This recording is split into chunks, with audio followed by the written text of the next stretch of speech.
XT Mountain Road Year 20XX, Day an electric car drives through a mountain road. A young couple about 20 years old is in the car. They are Patrick and Kate, rebellious young outcasts. Int. Car Kate, can you really sell that manuscript? Well. Patrick, the sign for Heartland Town appears. Welcome to Heartland. The scenery outside the car changes, trees disappear and the bare surface of the mountain is exposed. After a while, the car reaches the bottom of the mountain and drives into a vast barren land. Numerous steel utility poles stand in a line, toward a very tall and thin tower far ahead. Int. Car Kate, oh my god. Is the town still far from here? What's that tower which looks like a pencil? Patrick, there was a gold mine around here a long time ago, and that's the commemoration tower for the town. Wait for a while. EXT parking lot, afternoon. The car arrives in town. Patrick parks the car. There is an electricity charging station for the car. To the sign at the parking reads, tourists only. Patrick, you should charge the car battery. I'll call the publishing company from the telephone booth. Kate, why don't you call from your cell? Patrick, I was told to use the phone booth. Patrick goes to the telephone booth. He calls and comes back to the car. Kate, how did it go? Patrick, it's strange. I was told that the mayor wants to see me. Kate, great. You can sell the manuscript at a high price. Thanks to the title on the manuscript, the mayor must be interested in it. Patrick, I hope so. But it seems each tourist who will stay in town overnight must register the purpose of his or her visit over the telephone. There was the instruction in the booth. Kate, what should we do? This town seems weird. Patrick, after we sell the manuscript, we may have time for sightseeing. 2-3 Kate, aren't you scared? Patrick, not at all. Why not? Kate, Patrick, this town is called the paradise for the handicapped. You don't need to be afraid. Kate, paradise? How? Patrick, I heard communication between handicapped people and non-handicapped people is really easy in this town. EXT town's main street. The car drives through the main street. The plain-looking commemoration tower stands in the square. People of various nationalities in various clothes walk around. They look content and happy. Palm trees stand along the street. Tourists walk with maps in their hands. Children play or run around happily. Patrick tries to talk to a man who walks by. The man is dressed in Muslim clothes. Patrick, from car, excuse me. Where is the town hall? But the man doesn't respond. Patrick stops his car right next to the man. Patrick, Conti, excuse me. 3-4 The man notices Patrick and smiles gently. The man takes out a cell phone from the pocket of his coat and looks at its screen. Man, I am deaf. Could you repeat the question? Patrick, I'm sorry, but... The man looks at the cell screen again. Man, oh, if you want to see the mayor, you might want to go to the fruit shop. Turn right at the first corner. He is the one who's wearing a bow tie. Patrick is surprised. Patrick, thank you. But why? The man walks away with the same gentle smile on his lips. EXT fruit store. An old man is shopping. He is a former professor and the town's mayor, Watson Smith. A young shopgirl approaches him. Shopgirl, aren't you Professor Smith?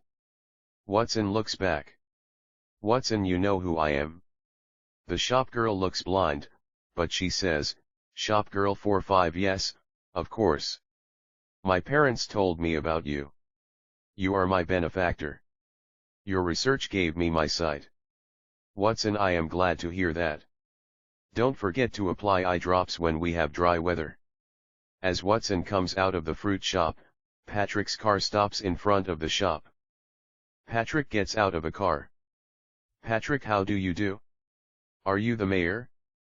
Watson, yes. Who are you? Patrick, my name is Patrick. Watson, and you found me successfully. Patrick, actually, I had a mysterious experience on my way. Watson, smiling, you came by car, it seems. Patrick: yes, please get in. Watson: thank you. I walked from my office. Int. Car. Patrick starts the car. Kate: how do you do? My name is Kate. 5-6. Watson: how do you do? I am the mayor of this town. Watson. Watson looks at his cell phone. Patrick: Mr. Smith, why did the publishing company contact you? Watson: my son works there. And he told me. Patrick: why are you interested in this manuscript? Watson: it's a long story. You'd better stay overnight in this town. You should reserve a hotel room over the phone. Watson gives his cell phone to Kate. Watson: can't D, push the 7 on the cell. All you need to say is your name. Kate calls, hello. My name is Kate. I want to reserve a room. Hello. Hello. To herself, it's strange. No one answers it. Watson: that's enough. Please, give me back my cell. Kate gives it back to him. Watson looks at his cell screen again. Patrick: OS 67. Excuse me, but we want to leave as soon as we finish our business talk. Watson: okay. I'll cancel your hotel reservation. Watson calls, using his cell. EXT supercomputer in town. The red lamp on the computer blinks. Letters on the liquid crystal screen by the lamp read, warning, non-handicapped person interrogating non-handicapped person. Int. Office in publishing company. It is quiet in the office. Both handicapped and non-handicapped people are working, using desktop computers. Watson's son James pats his fellow worker on the shoulder. James is mute. His fellow worker looks at his cell phone. Fellow worker: you want to leave early today? Okay. But it means you must work harder tomorrow, huh? James leaves the office, and gets into his car in the parking lot. EXT Watson's house. Patrick's car stops. Patrick: is it all right? Is this your house? Watson: yes. Kate: you should wait for him in the car. Patrick and Watson get off the car. They enter the house. 7-8. Int. Living room. In Watson's house there is only wooden furniture in the living room. The big L.C.D television screen on the wall stands out. Watson connects his cell phone to the television using a cable. Watson: Patrick: what are you doing? I turned on the TV Watson: with the my radio eyesight has waves. declined Sit down. recently. Sit down. They sit at the table across from each other. Patrick takes out the manuscript from his bag, and puts it on the table. Patrick: how much would you pay for this? Watson: take it easy. Did you read the manuscript? Patrick: yes, I did. I skimmed through it. Watson: if so, listen to what I'm going to say. Electromagnetic waves, supersonic waves, liquid, stone, electron, magnetic field. What? Patrick: Watson: mass media, one-sided, bluff, wheelchair. Patrick: is something wrong with you? 8-9. Watson turns on his cell. The television screen is turned on at the same time. Many characters appear on the screen. Watson watches the screen. Watson: you lie. Look at the TV screen. Patrick is surprised, but looks at the screen anyway. Sentences appear on the screen. Don't be silly. I don't understand what you're saying at all. This old man must be suffering from dementia. Anyway, I must sell this at a high price. Why do I need to watch TV? What's this? Watson turns off his cell phone. The television is turned off, too. Watson: can't D, you didn't read the manuscript at all? Patrick: I'm sorry. To tell you the truth, no. Watson: do you know anything about your family history? Patrick: no, my parents passed away when I was little, and I grew up as an orphan, so. Watson: are you going to marry Kate? Patrick: I haven't scheduled it yet. Watson: all right. I will pay $10,000 for the manuscript. 9-10. Serious? Patrick: Watson: that's what Kate wishes. What? Patrick Watson turns on his cell phone again. The television screen turns on, too. Int. Car. It begins to rain. A couple of pedestrians walk by. Kate reclines her seat back, leans on it, and closes her eyes. Int. Living room. What's on Kate's mind appears as sentences on the screen. Why doesn't he get a steady job? What will he do if it sells at $10,000? But oh, well, it won't happen anyway. It's just a dream. It's his birthday tomorrow, but it won't be his birthday present anyway. Watson turns off his cell and television. Watson, did you see it? Patrick, how could you, and how dare you? Did you sneak into her mind or something? You're invading her privacy. EXT supercomputer. The red lamp keeps blinking. EXT Main Street 1011. James's car is caught in the traffic jam, though James remains calm. He reads a book. Int. Living room. Patrick stands up, furious. Watson, calm down and sit back.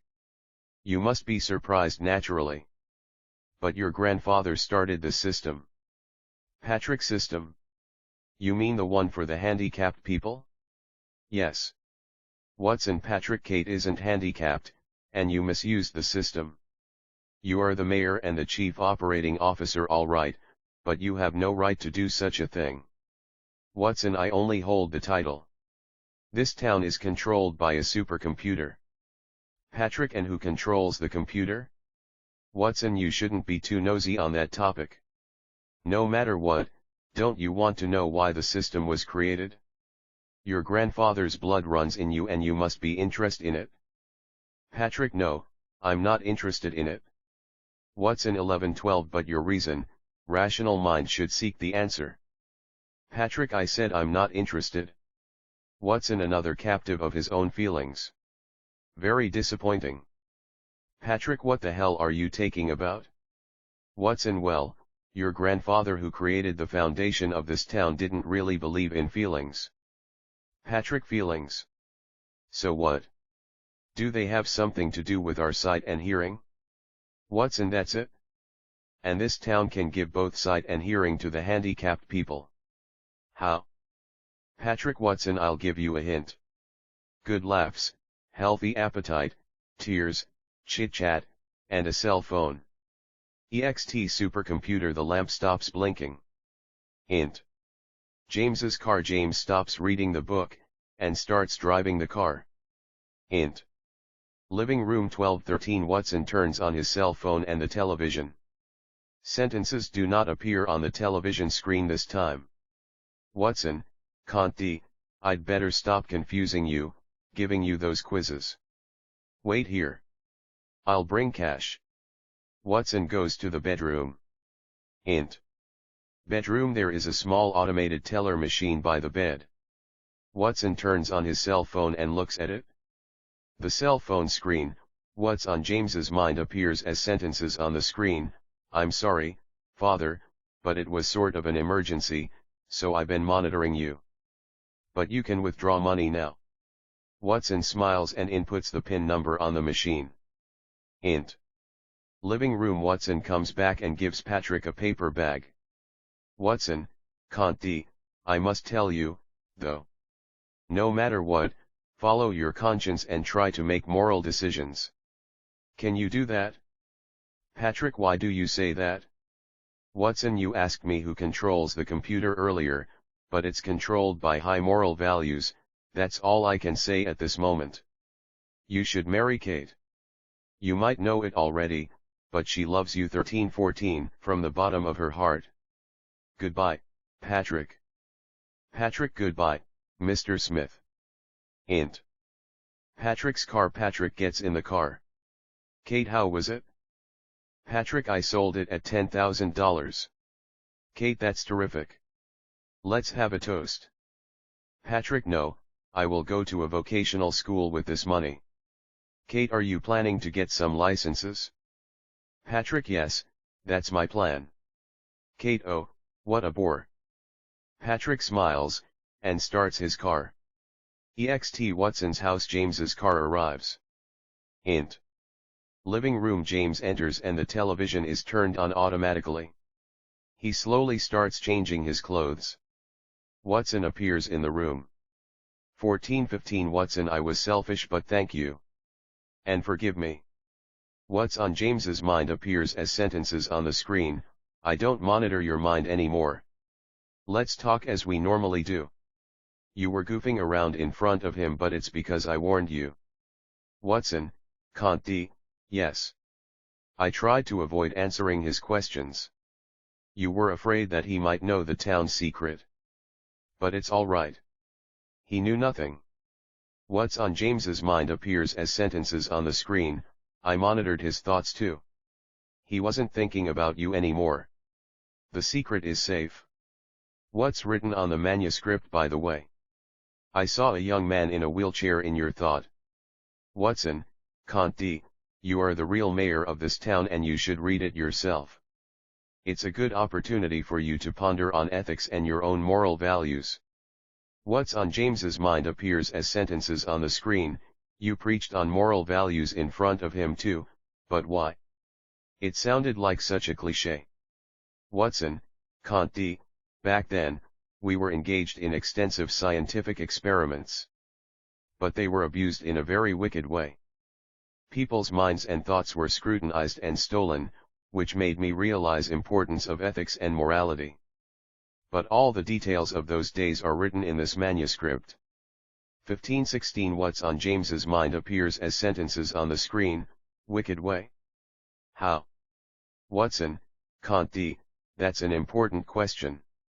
There was a young man who invented a unique device. He used the device and violated basic human rights in a terrible manner, but thanks to the device, the town system was completed. But I must ask you, are we the ones who also misuse the device? What's on James's mind appears as sentences on the screen. Trial and error, it's necessary to create ideal society. Watson, can't d. Well, anyhow I must know what the stone is made of exactly. Patrick's father Lindsay is the author of this manuscript and I believe he knew the secret. What's on James's mind appears as sentences on the screen. Stone. What are you talking about? Watson, can't d. The commemoration tower is made of the stone and it releases strange radiation waves? What's on James's mind appears as sentences on the screen. The tower is made of the stone. Watson, can't d. Yes. The stone has strange capability for self-reproduction too. When it's mixed with water, it multiplies itself and that's how 1617 we got enough stones to build the tower. What's on James's mind appears as sentences on the screen. It's raining today, but the tower doesn't multiply itself. Watson, can't d. It only propagates itself under specific conditions in our lab. But the radiation waves are still complete mystery to us. What's on James's mind appears as sentences on the screen. That's why you mentioned the words like electromagnetic waves and supersonic waves in front of Patrick. Watson, can't d. We've been trying various experiments with the radiation waves, but, can you read it anyway? What's on James's mind appears as sentences on the screen. Dad, my job occupies all my time now. I'd rather monitor your thoughts when you read it. Watson, can't d. If you say so. Watson puts the manuscript on the table. The cover of the manuscript, Reason, History of Heartland Hamlet by Lindsay Jones. Int. Living room. Watson reads Lindsay's manuscript. VO. Back then, I was a mediocre writer, and now I would like to depict a strange incident that happened in 1718. Our little Hamlet as a tale. This story is based on my father's diary and testimony from involved parties at the time. Angle on the manuscript, EXT Olympus, not in Greece but in deep space. Aphrodite sits by a fountain. She languidly scatters flower petals into the fountain. Athena walks to Aphrodite. Athena, you irritate me. Are you still thinking about human beings? Leave them alone. Aphrodite, but we are people of humanity existing thanks to Homer's feelings. Athena, ha! You ran away to Ethiopia when the battle against the giants broke out. You are a coward. Eros in the shade of a tree shoots an arrow at Athena. Athena receives it with her shield and throws her spear at Eros. The spear sticks into a tree trunk. Surprised, Eros runs away. Athena snorts contemptuously and leaves. Int. Condo room in big city, 2014. It's Jeff Jones's mental health clinic office. 1819. Jeff, 30, reads a letter. It reads, "Dear Mr. Jones, as we discussed, your neurofibromatosis needs to be treated immediately. We strongly recommend you to visit our office for the medical examination at your earliest convenience." Jeff throws the letter into the trash can. He sits on the sofa, and smokes a cigarette. The phone rings. He answers it. "Hello." Jeff voice, from phone, "Hello? Mr. Jones. Our company handles investments in gold. Are you interested in it?" Jeff: "No, thank you." Jeff hangs up. He puts out the cigarette, and leaves the room. Ext city. The city is filled with noises. People walk as they speak on their cell phones, as cars busily drive by them. Jeff walks to a convenience store. Int. Convenience store. The store is filled with various noises as well. People are speaking on their cell phones in the store too, as music plays from the store speaker. Jeff buys sandwiches as his midnight snack. By the cash register, a woman laughs loud as she talks to her cell phone. Int. Jeff's room, 1920. There is a message left on the answering machine. Message: "OS, hi, Jeff. This is Mick. I heard you are planning to retire and move, but is that true? How much inheritance did your father leave you? Are you planning to start some business with it?" Jeff stops the machine. He turns off the lights, and lies down on the bed. In darkness, as he lies in bed, he eats the sandwiches. Outside, an ambulance siren wails. Int. Woodland Estate office. The company employee gives a document to Jeff. Jeff signs it. Employee: "Thank you. It's truly amazing. We don't have my clients who pay $1 million in cash. So can a mental health counselor make a lot of money?" Jeff: "Well, I must go now. A person please, be careful with volcanic gas." Int. Cottage in the undeveloped land, night. It is quiet in the cottage. All we can hear is the wind rustling tree leaves outside. There are only a wood desk and a wood chair in the room. Jeff reads Immanuel Kant's works under the lamplight. Ext Olympus. Hades walks to Aphrodite. Hades 2021. You are always watching the human world, so I must ask you. Why is Zeus the ruler? I understand they give us our figures, but why do they worship the sun and thunder so much? Aphrodite: It's not because he controls the sun and thunder. It's because he gives them the foundation of their existence. Hades: What is that? Reason. Aphrodite: Eros, who sits on the tree branch, shoots an arrow at Hades. The arrow sticks in his body. Cupid cheers in joy. Hades: Oh shit. You naughty boy. Hades staggers and puts his hand on the edge of the fountain. He looks into the fountain. Int. Cottage, night. Jeff sleeps in a sleeping bag, but an earthquake suddenly hits the area, shaking the earth violently. A stack of cardboard boxes collapses, and food and bottles are thrown out of the boxes. When it stops shaking, drinking water in the plastic bottles is all spilled and gone. He gets out of the sleeping bag, and clicks his tongue. Ext Olympus. Aphrodite: Which is your favorite human? Hades 2122. That one. He likes darkness. Ext River in undeveloped land, day. Jeff is fishing. He casually looks around and sees something shining near the river. He stops fishing, and walks to the spot. There is a gold ore in the hole which was created by the earthquake. He stares at it curiously. Int. Jeff's room. Later, Jeff puts the plastic bottles back into the cardboard boxes. The intercom rings. He answers it. Voice from the intercom: Hello. I'm the prospector you contacted. Jeff invites him in. His name is Peter Gray. Peter, nice to meet you, Mr. Jones. My name is Peter Gray from Globe Gold Company.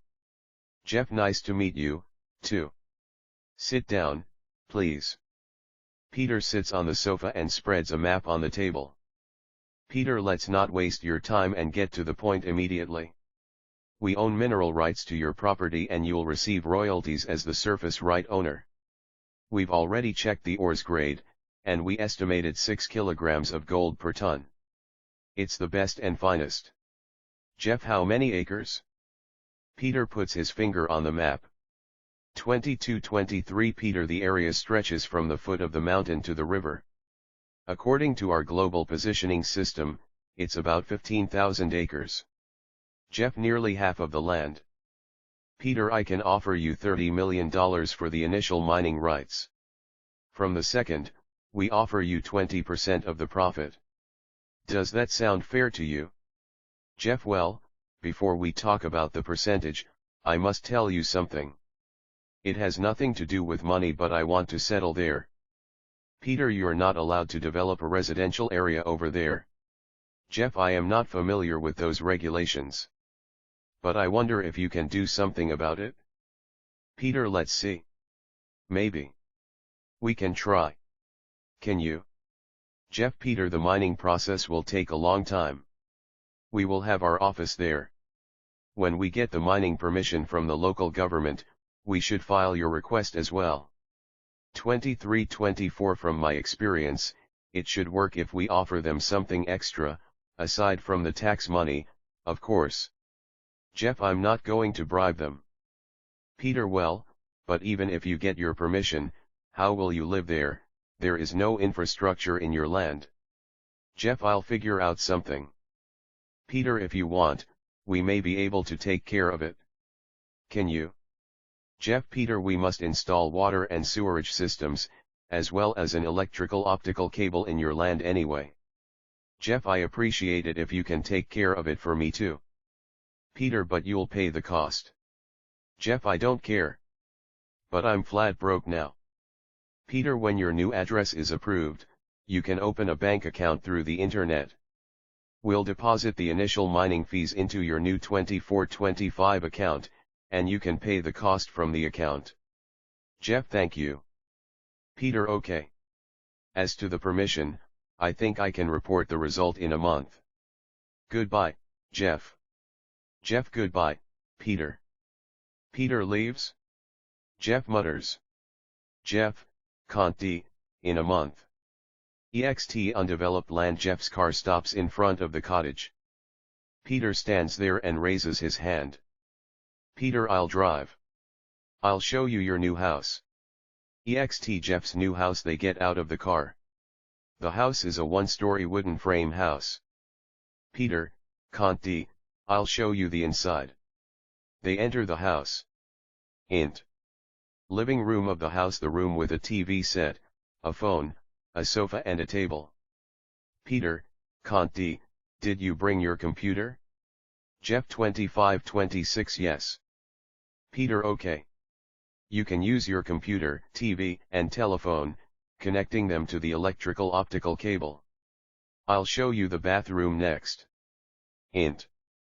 Bathroom. There are only a shower and a toilet bowl in the bathroom. Peter, can't be, the shower is equipped with the electric water heater, and the toilet bowl with the wastewater purification tank. I'll show you the dining room next. Int. Dining room. Peter, can't be, no gas. Only electricity is used here, too. Jeff, the electrical optical cable is very convenient. Peter, yes. Let's move on. I will show you the mining spot. EXT hill on the undeveloped land. The car stops. Jeff and Peter get out of the car. Peter, can't be, we can see the spot from here. Mining has already begun. Facilities for the mining stand here and there, and tracks for the mining stretch around the facilities. Miners get on trolleys on the tracks, and the trolleys move into tunnels. 26-27 About 20 houses that look identical to Jeff's stand. A 3-storied building and a 4-storied big prefabricated building stand near the houses. Peter, can't d, that building is our headquarters, and those houses are for our managing staff. They are all connected through the private internet network. Jeff, you mean intranet? Peter, yes. Your house is on the intranet, too. The prefabricated building is for the miners. And the sewage disposal plant and the water filtration plant stand near the river. Jeff, how long will you guys stay here for mining? Peter, 5 years approximately, I assume. So you and I will be neighbors for the next 10 years. And we look forward to your continued support and cooperation with us. Jeff doesn't answer to him. He gets back into his car. EXT tunnel lanterns illuminate gold miners as they work in the tunnel with pickaxes in their hands. Fox shouts at the others. Fox, hey, I think we've got a water vein under the rock. Let's stop digging. 2728 Joe, scarred cheeks, answers. Joe, how the hell do you know that, Fox? Fox, I think I can hear it. If we continue, it may cause a flood. Joe, you can hear it? I don't think so. We got tons of gold here. We can't stop it now. Wolf emerges from darkness. Wolf, let's stop it. We'll leave the tunnel. Joe, can't d, Wolf, do you believe what Fox said seriously? Wolf, well, Joe, no matter what you want to believe, this is your squad leader's order. Joe, don't be silly. My contract will expire soon. I want to make a small fortune before I leave. Wolf, leave the tunnel, now. The miners prepare to leave. Joe, shit. EXT prefabricated building, morning. Jeff's car stops. 2829 int.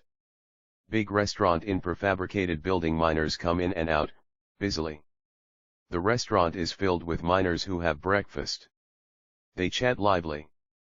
Steams rise from pots and pans in the big kitchen. Jeff has breakfast in the corner. Joe looks at Jeff and talks to his fellow miners. Joe, who's that guy? He doesn't look like a miner. Miner, I heard he is the owner of the land. Joe, and he lives here? How could he live in a place like this? Miner, I heard Peter helped him settle here. He is very rich but a weirdo, I heard. Joe, oh, but sure, I bet he is loaded. EXT tunnel. Joe and his team are mining. Miner 1 strikes a big rock with his pickaxe, and water gushes out of the hole. Miner 1, Joe, Fox was right. We must have hit the riverbed. Joe, shit. So Fox could hear it? We'd better stop it then. But well, I've got an idea. Miner 12930 what? They all gather around Joe. Joe, don't you all want to make money quickly? Here are 5 of us. The owner of the land lives alone. And he is very rich. Miner 1, so what? Rob him. But he has no cash. I heard all he has is a bank account. Joe, big deal. I have a bank account in town too. Well, we'll threaten him, and get the PIN number. How does it sound? Miner 1, but we'll get caught. Joe, will be alright if we blindfold him. Miner 1, when will we do it? Joe, tomorrow. Midnight. EXT bushes near tunnel entrance. Fox sits with his eyes closed, listening to their conversation. EXT tunnel. Joe, can't d, we should return to our dorm now. Can't, pick up the lantern, and lead us. 3031 They begin walking through the tunnel, while the lantern in Kent's hand illuminates their way. EXT tunnel entrance. Joe and the other miners emerge from the tunnel. Wolf appears from the bushes. So does Fox. Wolf, Joe, didn't you hear what I said earlier today? You are not supposed to enter the tunnel. And Kent, you're in charge of the dorm key and you must stick to the regulations. Joe gets angry. Joe, what do you know about mining anyway? You're just a kid. Who do you think you are? He raises his pickaxe, and attacks Wolf. Wolf dodges it, and holds Joe down on the ground. The other miners try to help Joe up, but Wolf shouts, "Don't move." The miners freeze. Then a car appears and stops. The headlights illuminate them. Peter gets out of the car. Peter, what's this? Return to your dorm. They leave obediently and silently. Fox talks to Wolf as they walk. 31-32 Fox, you as an ex-cop know how to shut us up, alright. Wolf remains silent. Int. Living room of Jeff's house. Jeff types, using his typewriter.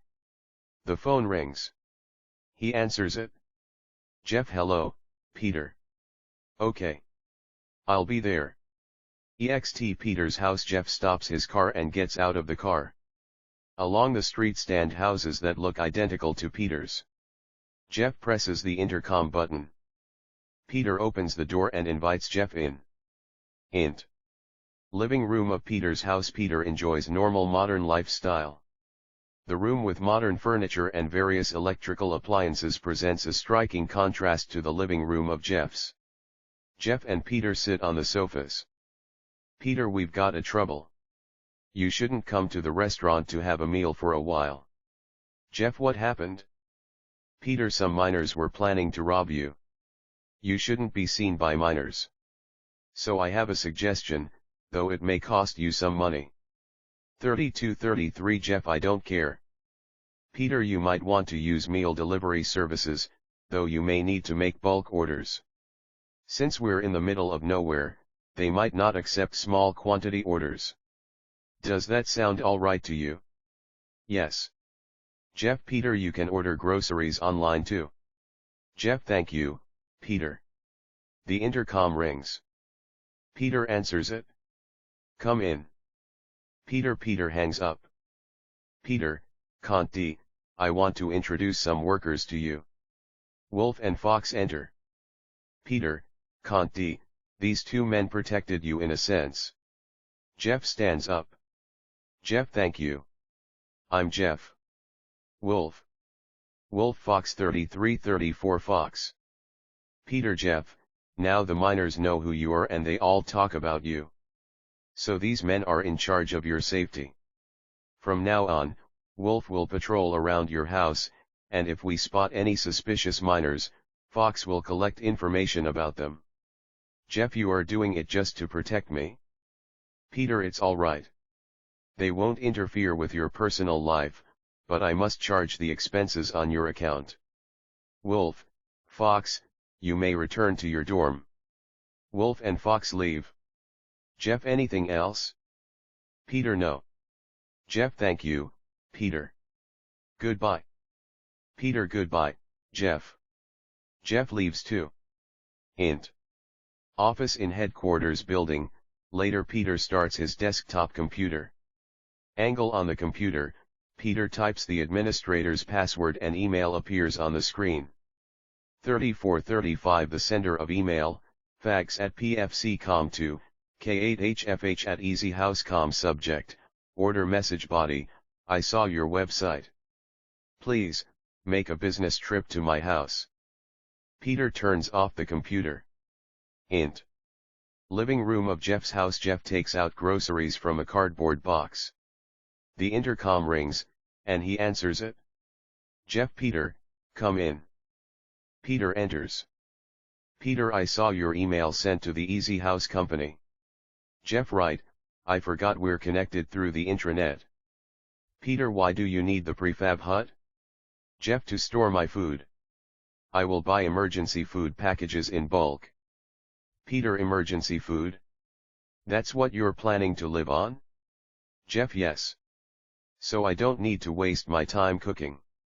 Peter, 35-36 You are weird. But you don't need to order the hut from a stranger.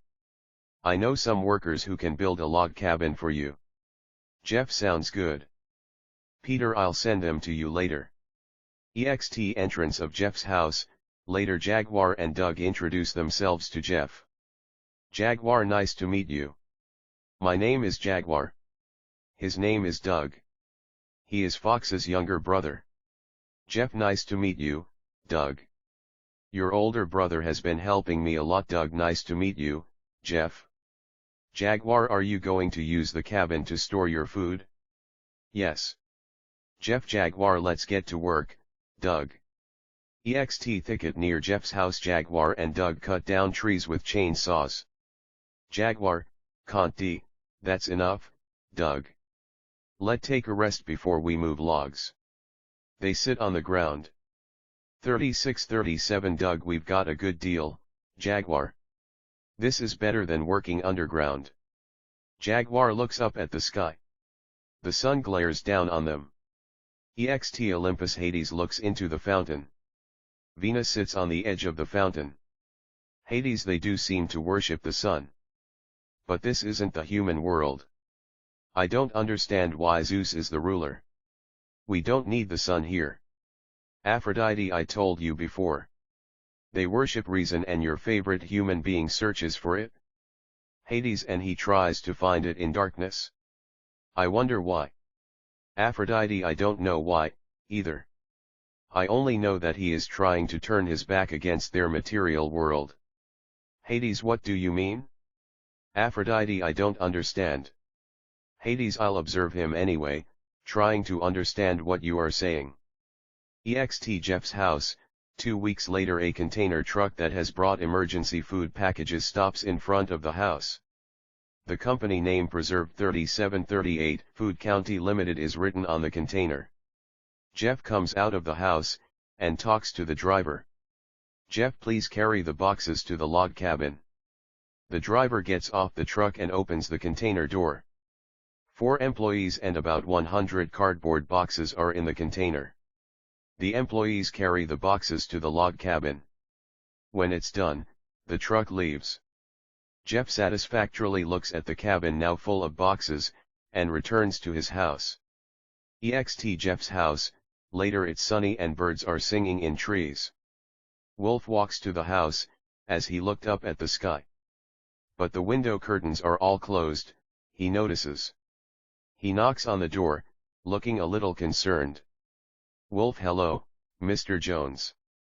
It's Wolf. No answer.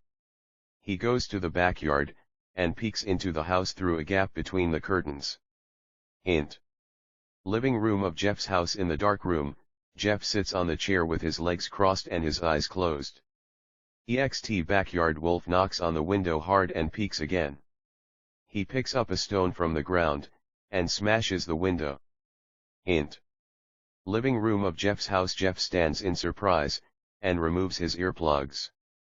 Wolf. Jeff 38-39 Wolf is surprised, too. Wolf, what's the matter with you? I just came to patrol around your house, but... Jeff, I'm sorry. I couldn't hear you knock. Wolf, I thought you had passed out or something. Why were you wearing the earplugs? Jeff, sit down, Wolf. Wolf sits on the sofa. Jeff opens the curtains. Sunlight illuminates the room. Opened canned foods and tableware are on the table. Jeff sits on the sofa, too. Jeff, can't d, I was just having lunch. Would you like to join me? Wolf, no, thank you. But were you eating these? Chicken, potatoes, eggs, all canned foods. Jeff, yes, and they are good. By the way, you are not an ordinary miner, are you? How you move and speak, were you a cop once? Wolf, you are good. Yes, I was a cop. Jeff, I don't want to scare you again, and you saved my life after all, so 3940 I should tell you what's happening with me. I haven't even told Peter, but to tell the truth, I'm terminally ill. Wolf, then why do you live here? You have an enormous fortune. Why don't you take advantage of it, and enjoy life while you can? Jeff, before answering your question, have you ever read Immanuel Kant's works? Wolf, no, I haven't. Jeff, I'm searching for reason, the kind which isn't written in his books. Why? Wolf, Jeff, my body is getting weak now, which gives me the opportunity. Wolf, what do you mean? Jeff, I easily lose control over my sensory systems these days. Wolf, sensory systems. You mean your sight, hearing, and so on? Jeff, yes. As a result, what's left for me is so-called reason, I guess. 40-41 Wolf, so you stick to reason? Jeff, I saw many people as a counselor, and I noticed feelings could get in our way when we need to think straight. We can't always detach our feelings from what we call reason completely, I noticed. Wolf, I can't do it, either. But is it a problem? Jeff, sorry. It was just babbling. But could you read what I wrote and comment on it? You were a cop and you know the world. Do you mind reading it and telling me if my work is too out of touch with reality? Wolf, I don't mind it. Jeff stands, and gives a manuscript to Wolf. Ext Olympus Hades looks up from the fountain, and talks to Aphrodite. Hades, I should be the ruler. The human being who pursues reason loves darkness, not Zeus. They hear Poseidon's voice. Poseidon, OS, younger brother. I agree with you. Zeus isn't the only one who can defeat our father. 41-42 Hades looks up. Hades' older brother Poseidon. So you also think I should be the ruler? Poseidon, ha. You are a god in human form indeed, but don't be too proud. Hades should. Only if I could descend into the human world. Int. Living room of Peter's house, later Peter's wife Christine sits on the sofa, languidly reading a magazine. Int. Kitchen of Peter's house, Peter and a young woman, Andrea, talk in the kitchen, standing. Peter, so, Christine didn't eat all day yesterday? Andrea, yes. Madam stayed in bed all day. Peter, I see. I must work on the night shift tonight again. But you must tell her she has to eat? Andrea, yes, sir. Ext 12th section of tunnel, afternoon. Wolf, Fox, Doug, and Jaguar are mining. Wolf turns off the power to his drill, and shouts at the other three men. Wolf, let's take a break. 42-43 The four men gather under a lantern and sit down. Jaguar, so you came back to a gold mine after all, Doug, huh? Doug, so what? You stopped farming, and got this mining job too. Wolf, is something wrong? You've been awfully quiet today. Wolf keeps silent and eats canned beans. Then the sound of rocks crumbling down suddenly echoes throughout the tunnel. Jaguar grabs the lantern and runs to the tunnel entrance where the sound came from. Soon he comes back, shouting, Jaguar, oh, no. We were trapped. What should we do, Wolf? Wolf, don't panic. How does it look? Jaguar, it's sealed with big rocks. I don't think we can get out. Doug, geez, it isn't the most convenient time for us to be trapped either. Nobody knows we are mining here. Wolf, Fox, can you hear anybody? Fox, no, I can't hear a voice. Jaguar, they won't come to rescue us? Doug, 43-44 don't worry. Sooner or later, someone will notice Fox and I aren't in the dorm. Jaguar, didn't you just say nobody knows we're here? Doug, they need Fox when someone's injured. And when it happens, they'll know that Fox isn't around, and they should find us here. Wolf, so we have to wait for that? Fox, if we use a drill at midnight, they'll catch the signal through the surveillance network. Wolf, the surveillance system was shut down at 6 o'clock. It's a holiday. The lantern light gets dimmer, and it gets darker in the tunnel. Jaguar, let's refill the lantern with oil. Jaguar picks up the lantern. Jaguar, can't be, it's strange. It has enough oil. Wolf, it is not the oil. We're losing oxygen because of the volcanic gas. Jaguar, what? That's why it's getting stuffy. Doug, 44-45 Fox, can you tell us the spot where the gas spouts? Can you hear it? Fox strains his ears. Fox, no, I can't. Jaguar, but it's everywhere. I can smell it. Wolf stands and puts out the lantern. It becomes completely dark. Jaguar, Conti, why the hell did you do that? Wolf, to save oxygen and to think straight like Jeff does. Jaguar, to think straight? Wolf, Jaguar, stop screaming. All you should do is sit still where you are and think about anything but death. Jaguar, no matter what you say, All I can think is the crumbled rocks. Wolf let go of the image. Fox lantern, drills, helmets, picks, trolleys. Wolf and anything that has connection with the world outside. Doug 4546 the electrical wire for the drill. Wolf tell me more about it. Fox it is an electrical optical cable. Wolf tell me whatever can be associated with the cable. Fox computer, phone, television, optical electricity. Wolf optical electricity? What's that? Fox well, electricity is generally consumed as beam or heat. But the supercomputer catches reflections of electrons in the beam and monitors unauthorized mining. So if an electric drill is turned on, it will be picked up by the surveillance network. Wolf okay. Wolf lights the lantern. It gets bright in the tunnel once again. He tries to start his drill, but it won't. Doug it's useless. The surveillance system must have been shut down, as you said. Electricity supply was terminated. Wolf 4647 at midnight, someone who comes to the headquarters night duty room should have trouble using their phones and computers. Just push the button. Fox that's very possible. Well, let's wait and see. Int. Night duty room in headquarters building, midnight Peter works alone at his computer. Angle on the computer, invalid system disk. Replace the disk, and then press any key when ready. He clicks his tongue, and stands from the chair. He picks up the phone, but he hears static noise from the receiver. He hangs up, and leaves the room. EXT power supply facility Peter's car stops. Peter and the maintenance manager get off the car. The maintenance manager unlocks the door. Peter and the manager enter the facility. Int. Power supply facility 4 supercomputers stand in line. The maintenance manager checks the computers. Maintenance manager there is nothing wrong with the telephone and computer systems. But I'll turn on the computer's surveillance network. The maintenance manager pushes a button on one of the supercomputers. EXT 12 sections of tunnel in darkness, the electric drill starts with loud noise. 4748 Wolf lights the lantern. It illuminates the miners again. Jaguar and Doug are sleeping. Fox wakes them up.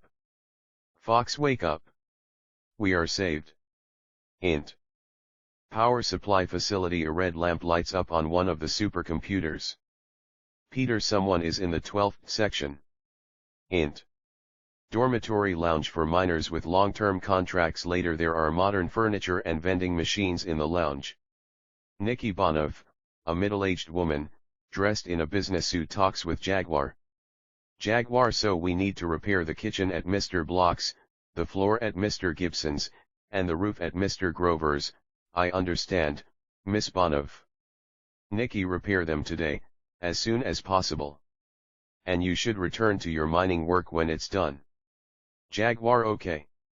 By the way, is it true that you fired Kent? Nikki yes, it's true, of course. I fired Joe too. Jaguar let's forget about Joe for a moment. Kent has just had a child. And he still has 6 months left on his 48-49 contract. Did you just throw him out like that? Nikki what does it have to do with the child? They caused the trouble. Jaguar can't you be a little flexible? Does Peter understand the situation? Nikki yes, he does. And I am the personnel manager after all. I'm in charge of the matter. So you should tell Mr. Morgan and Mr. Baker that what Mr. Gray requested them is taken care of. Jaguar I see. I'll tell that to Wolf and Fox. Nikki Peter is a nice guy. Int. Living room of Jeff's house all the curtains are closed completely. Jeff uses his typewriter. Jeff, VO, I haven't found so-called reason yet. I may be trying to seek something transcendental but is it accepted? I'm willing to give up my feelings completely if I can reach what I'm looking for. But wait a minute. Recreation is necessary for labor, and labor is necessary to appreciate recreation. If labor is unnecessary, relaxation may become meaningless too. So feelings are necessary. Can a human being call himself rational, if feelings don't 4950 exist? Well, I'm lucky in that sense anyway. I'm not interested in transient everyday matters. EXT Olympus. The voice of Zeus talks to Hades. Zeus, OS, younger brother, Jeff is trying to erase the feeling of confidence. You must to stop liking him or you're going to get wrapped up in it and disappear too. I will make Thanatos like him. Hades. I don't follow you. What? I'm dizzy, my vision is all warped. Zeus, OS, don't betray me. Hades. I understand. So don't. Thanatos. Zeus, OS, Hades. Wait. Stop it, please. Aphrodite. Our ruler Zeus.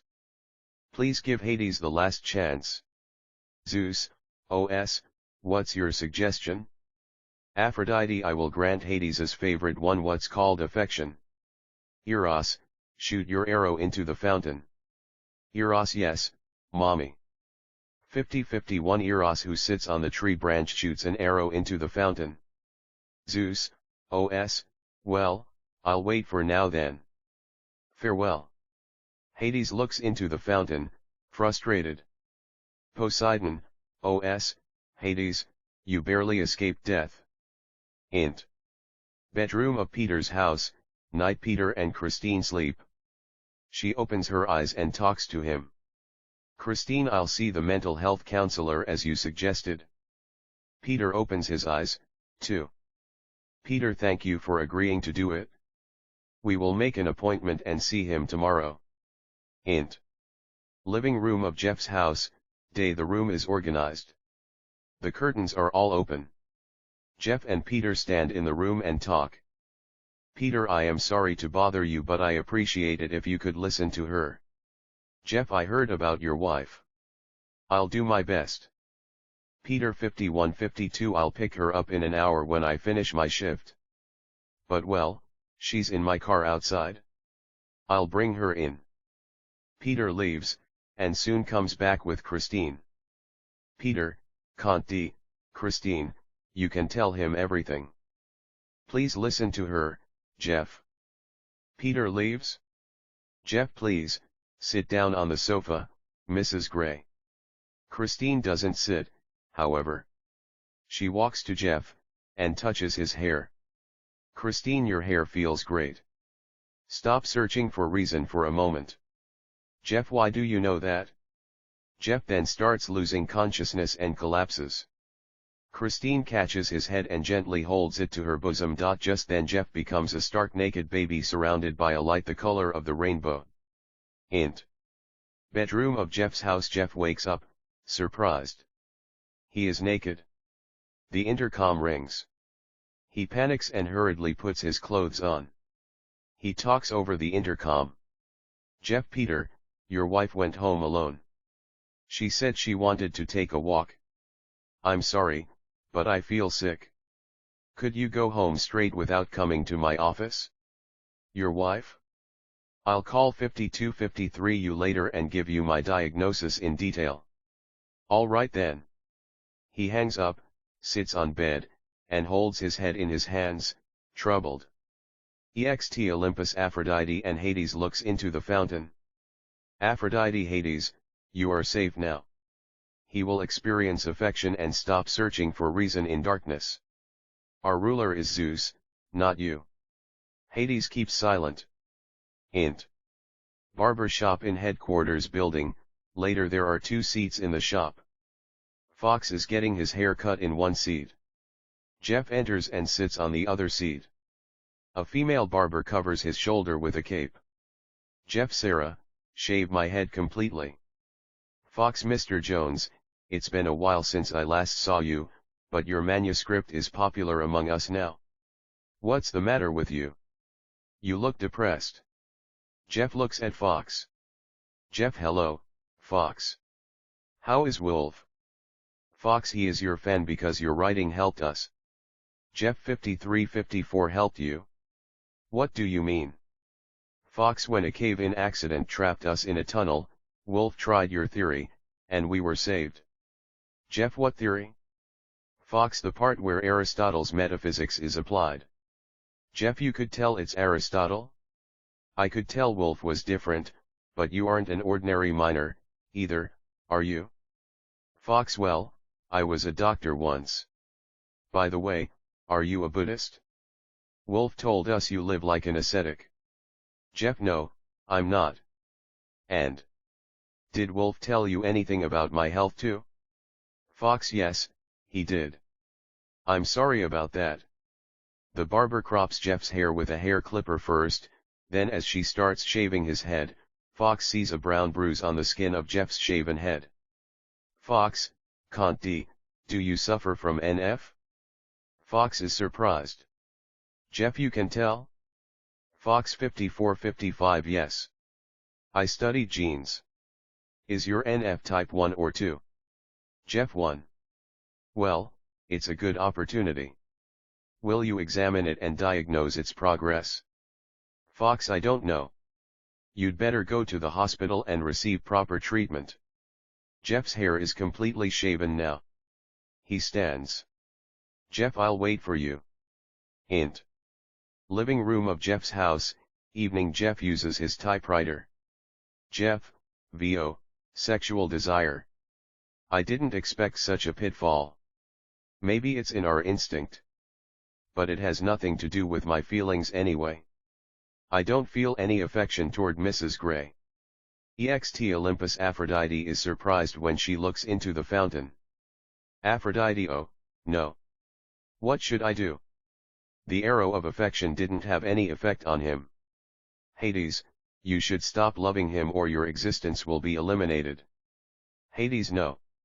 It just proves what I said is true. Darkness where I rule includes reason. I am the king of 55-56, the human world. It is nonsense to say that Zeus administers reason. Thanatos. Zeus, OS, Aphrodite, please, wait, our ruler Zeus. Don't touch his beloved human whom I also like. Zeus, OS, don't worry. And Hades, it is for you. Hades, don't patronize me. Int. Living room of Jeff's house. Jeff types, but feeling pain, he holds his stomach with his hands. He drops onto the sofa panting. He sits on the sofa, and tries to catch his breath, cold sweat on his forehead. Ext Olympus. Athena throws her spear at Eros in the forest. Eros avoids it and flaps his wings. She shoots an arrow at his wings next, and it penetrates his wings, making Eros stuck on the tree trunk. He wiggles his limbs, and drops his bow and arrow. She picks them up, triumphant. Athena, you naughty boy, you aren't the only one who can use a bow and arrows. Using your arrow, I'll create a greater human being than Aphrodite's favorite. She shoots Eros's arrow. The arrow grazes Aphrodite's neck, and flies into the fountain. 56-57. The pearl necklace around Aphrodite's neck is broken. One pearl falls into the fountain. Aphrodite is surprised. Athena grins challengingly and pulls the arrow from Eros's wings. Eros falls on the ground. Athena, can't get lost. Eros hurries away. Int. Living room of Jeff's house. Jeff in pain uses his computer. An ID card reader is connected to the computer. Angle on the computer, March's law office, electronic submission of your will. Int. Kitchen of Nikki's house. Jaguar repairs the cupboard. Nikki stands behind him and arrogantly orders him, Nikki, repair my bed, too. Int. Bedroom of Nikki's house. Jaguar checks her bed. Jaguar, is anything wrong with it? Do you feel uncomfortable while you sleep? He turns around. She grabs his hair with an intense look on her face, and pushes him onto the bed. He can't resist her seduction. Just then the bed floats in the air surrounded by a dark mist. Nikki smiles fearlessly. Ext Jeff's house. Wolf and Fox stand in front of the door. Fox pushes the intercom button but no answer. 57-58. Fox, strange. He doesn't answer it. But he called me earlier. Wolf, he may be using the earplugs again. Wolf turns the doorknob. The door opens. They enter the house. Int. Entrance hall of Jeff's house. Wolf, Can't D, Mr. Jones. No answer. The living room lights are on. Wolf, Can't D, I don't know what, but something is wrong, I can feel it. They hurry to the living room. Int.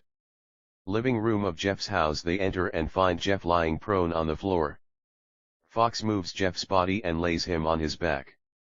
Fox feels the side of Jeff's neck. Fox, he passed away.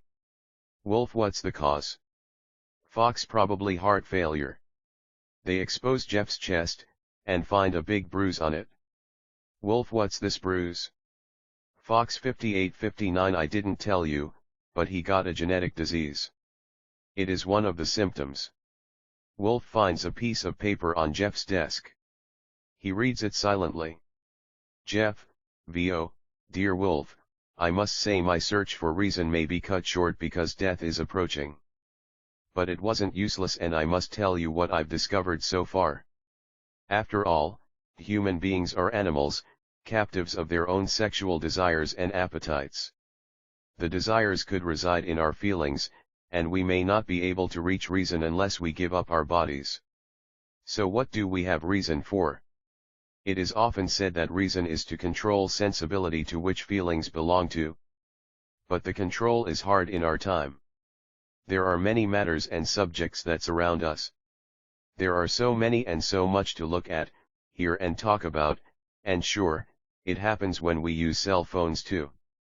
In my opinion, feelings kill reason. In other words, feelings overpower reason. Interestingly enough, however, economy and politics function as they are. People who satisfy their sexual desires are worshipped by others. Animals get attached to whatever and whoever feed them. Human beings aren't wild animals, and as society progresses, people seek for honor, and work like slaves. This leads to competition and betrayal. Moral values start collapsing. I wrote my will following my conscience as a human being. Wolf, you will receive $659.60 billion. You should contact March's law office. Be careful with a trap your feelings may prepare for you. That's all. So long, Wolf. Wolf finishes reading and hands it to Fox, who also reads it. Fox, great. You are a billionaire. Wolf, don't get so excited in front of the deceased. Fox, I'm sorry. I wish I were more sensitive, though my job and what I went through didn't allow me to be that way. You. Wolf, yeah, we're helpless in this kind of situation. Fox, I will call Peter. Fox picks up the phone. Int. Living room of Peter's house. Peter and Christine talk, Peter in a good mood. Peter, no matter what, you are feeling better, I can tell. Jeff is a great counselor. The phone rings.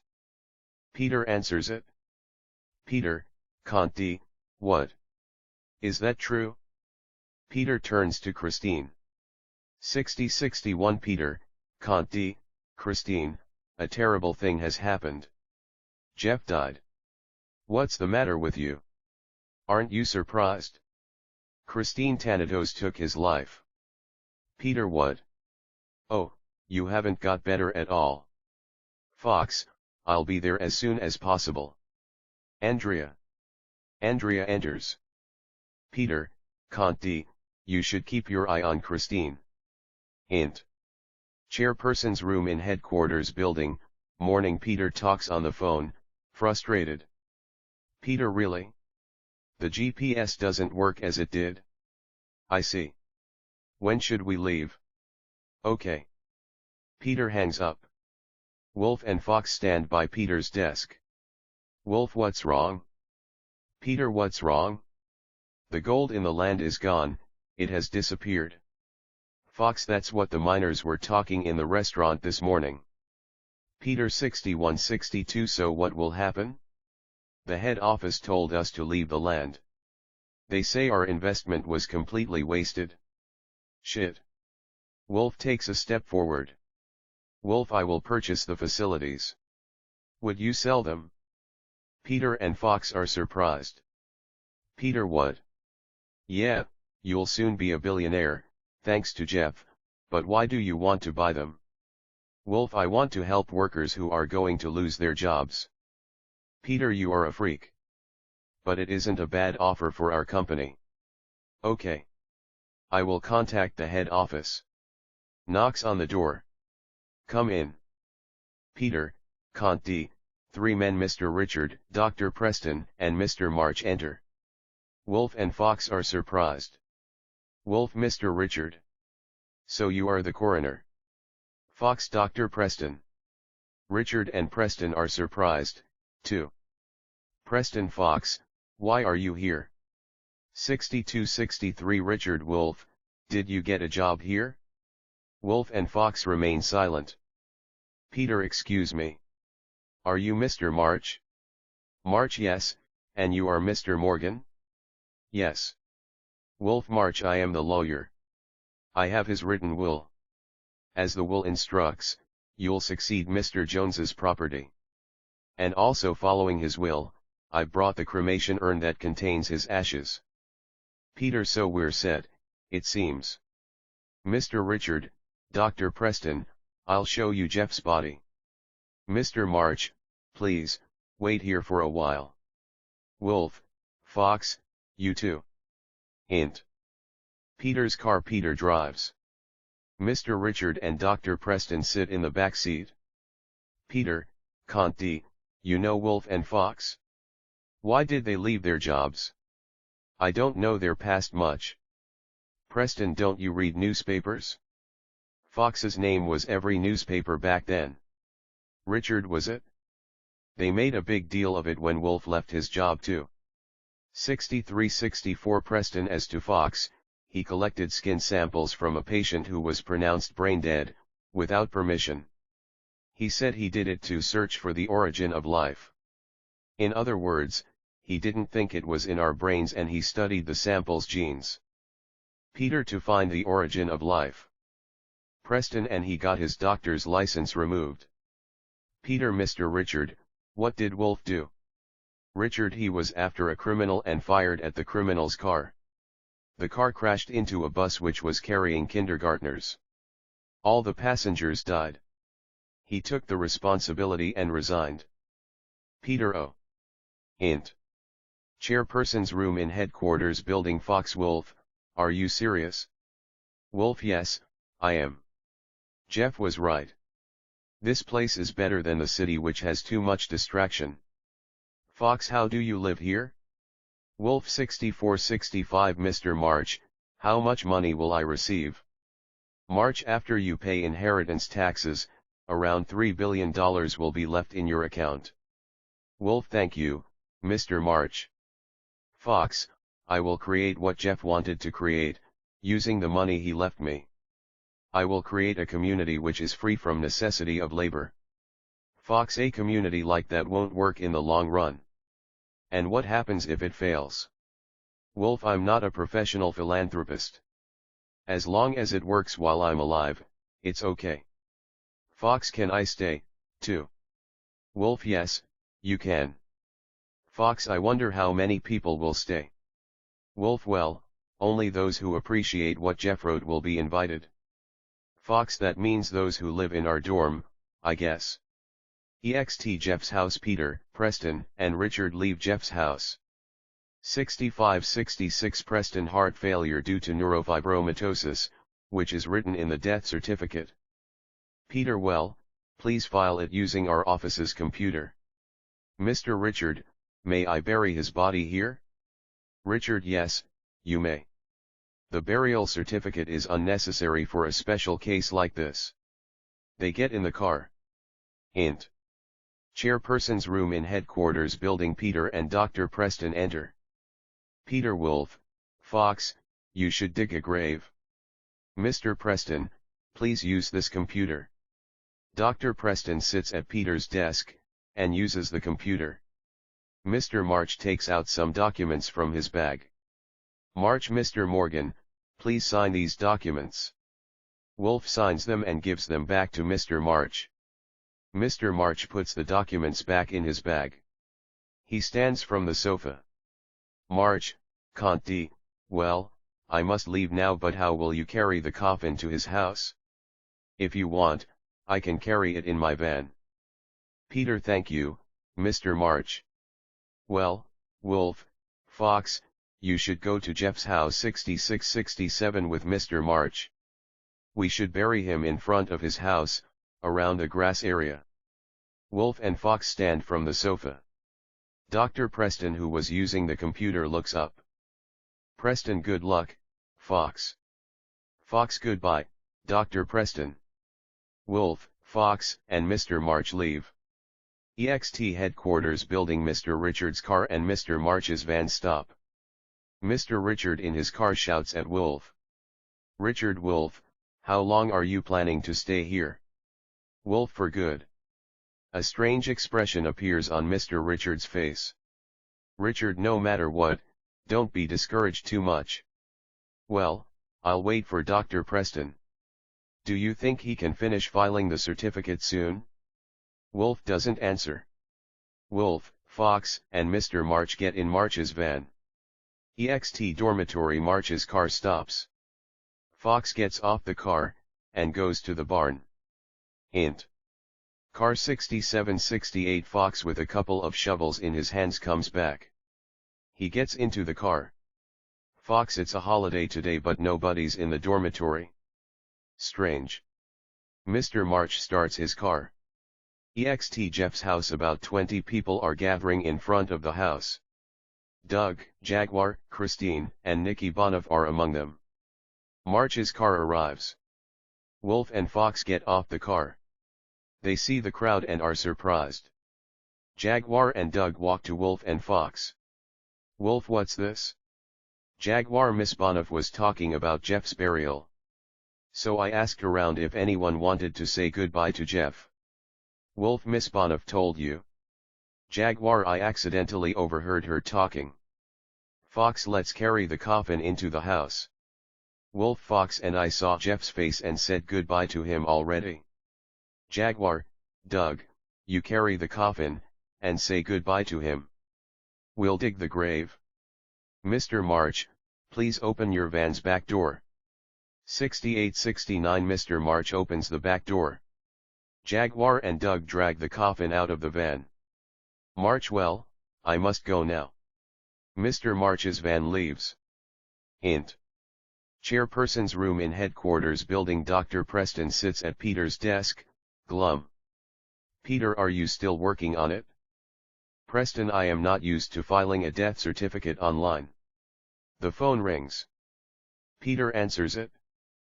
Peter, Conti, I see. $500 million. Thank you. Peter hangs up. Peter, Conti, Mr. Preston, I must leave for a while. Peter leaves. EXT Jeff's house. Later, Wolf and Fox finish digging the grave. Peter's car stops. Peter gets off the car, and walks to Wolf. Peter, Wolf, the head office wants to sell the houses and the facilities at $500 million. The intranet is included in the deal. Would you like to take it? 6970. Yes. Wolf, Jaguar and Doug and a few other men carry a coffin containing Jeff's body come out of his house. Wolf shouts at the funeral attendees. Wolf, Conti, the company will leave this land, and you will lose your jobs. So I have a suggestion. I bought the land and facilities by what Jeff had left me. Everybody should read what Jeff wrote, and anybody who appreciates it is welcome to stay here. But you must live on minimum resources while you stay here. Instead, I will set you free from what they call labor. Jeff turned his back against materialism, and I will provide basic necessities to whoever supports his view. And whoever accepts my suggestion should sprinkle dirt on his coffin now.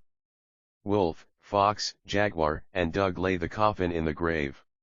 One after another, the attendees sprinkle dirt on the coffin. Peter stares at them curiously.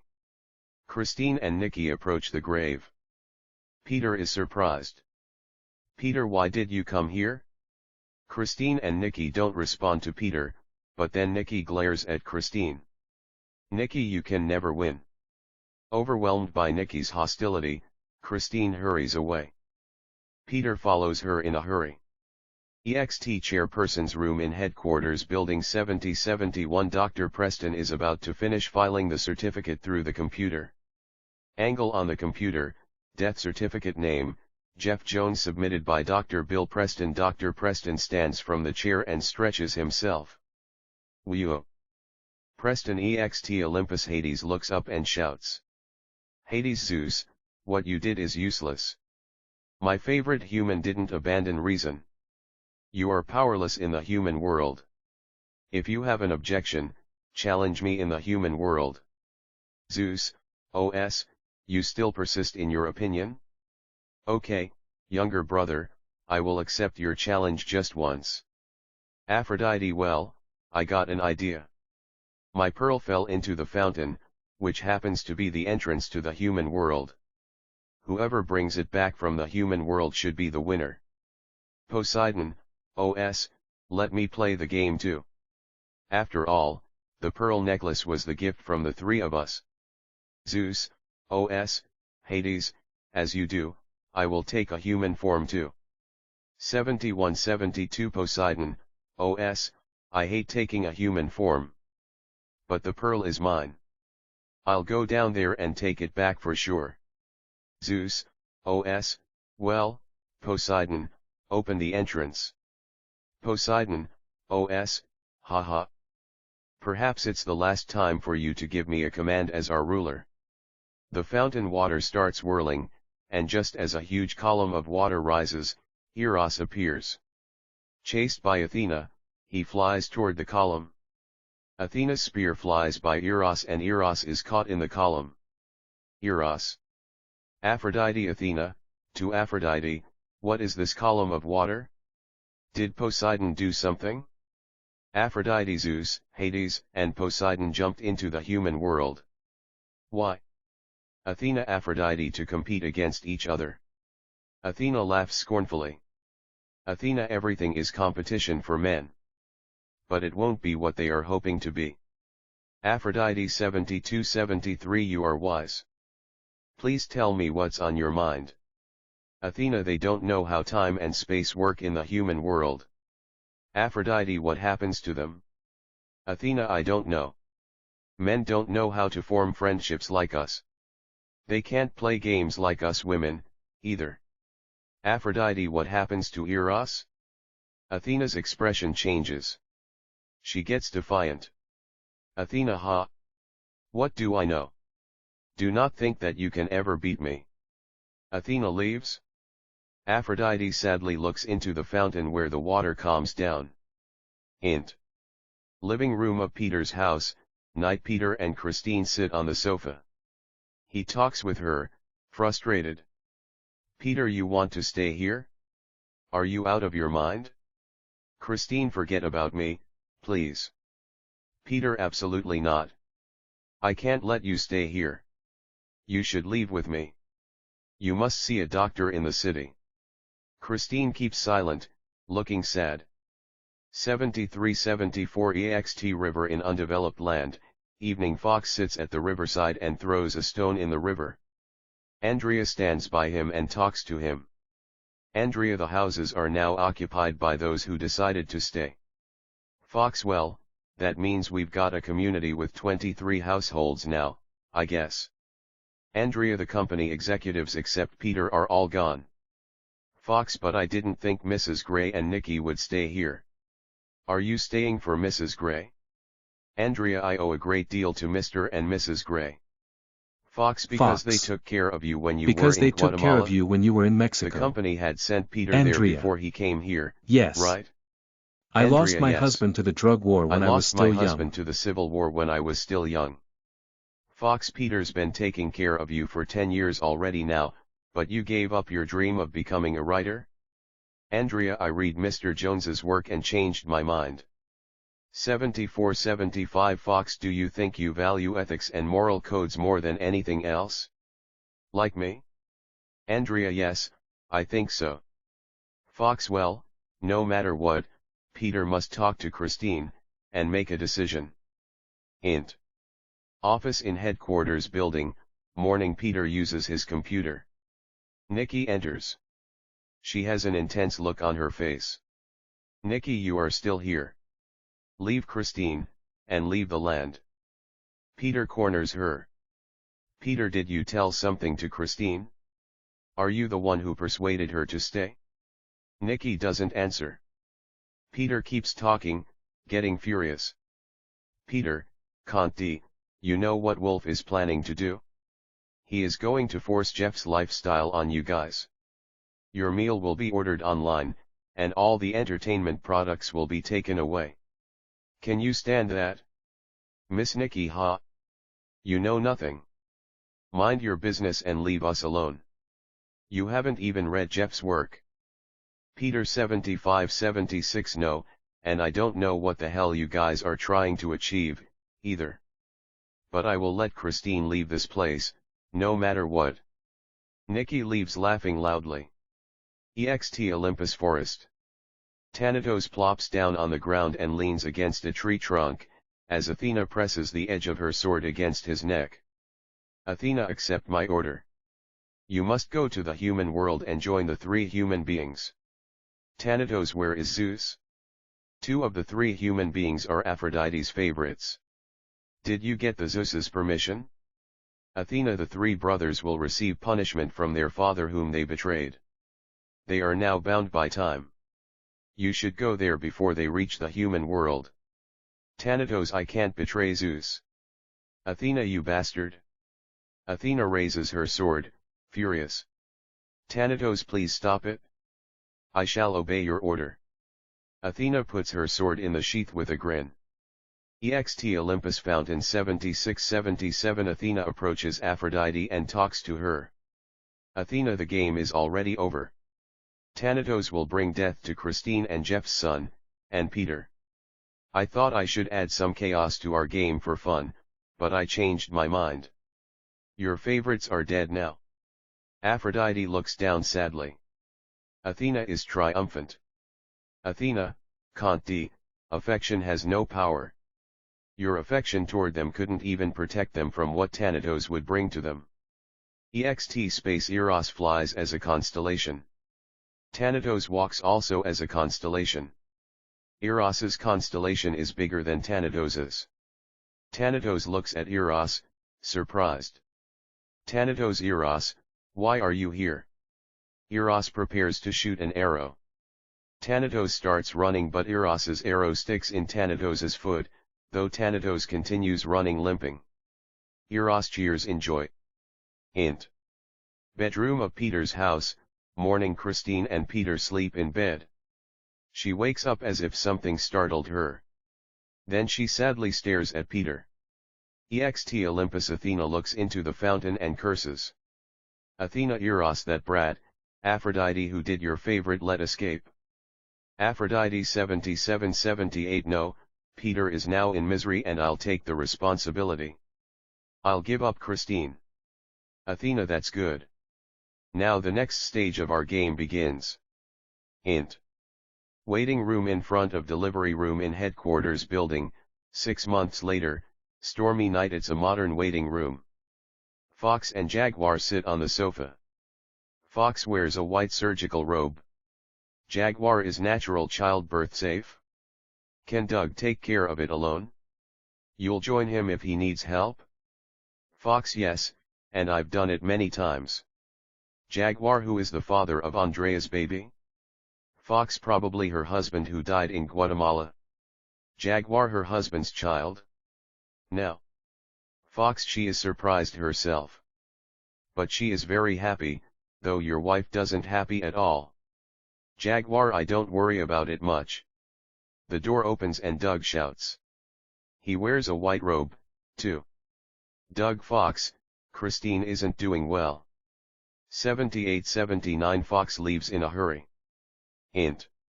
Delivery room. Christine lies in bed suffering from dyspnea. A folded towel and a wash bowl are on the side table. A baby in baby clothes is in the corner of the room. Fox and Doug enter.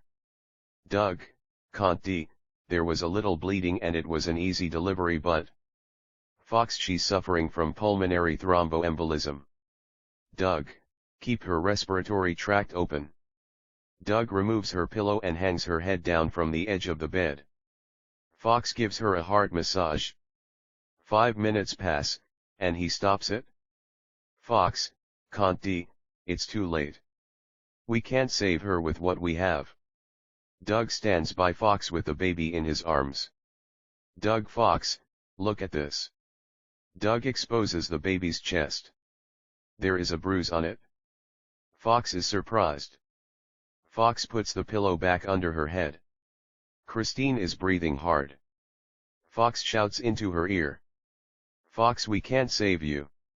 I will take care of your baby. Tell me the truth. Is Peter the baby's father? Christine mumbles in a low voice. She's in pain. Fox draws his ear closer to her mouth. 7980 Christine, no, Jeff Jones is. Thunder roars. She draws her last breath. Int. Newborn nursery. Nikki lies on one bed and Andrea lie on another. Their newborn babies are with them. Nikki suddenly bursts out laughing. Andrea is surprised. Jaguar runs in. He is also surprised. Jaguar, Nikki, what's wrong? Nikki continues laughing without answering his question. Int. Delivery room. Fox and Doug stand still as they watch Christine die. Her baby cries. Fox, holy cow. Jeff had an affair with a married woman. Doug, he was a fraud.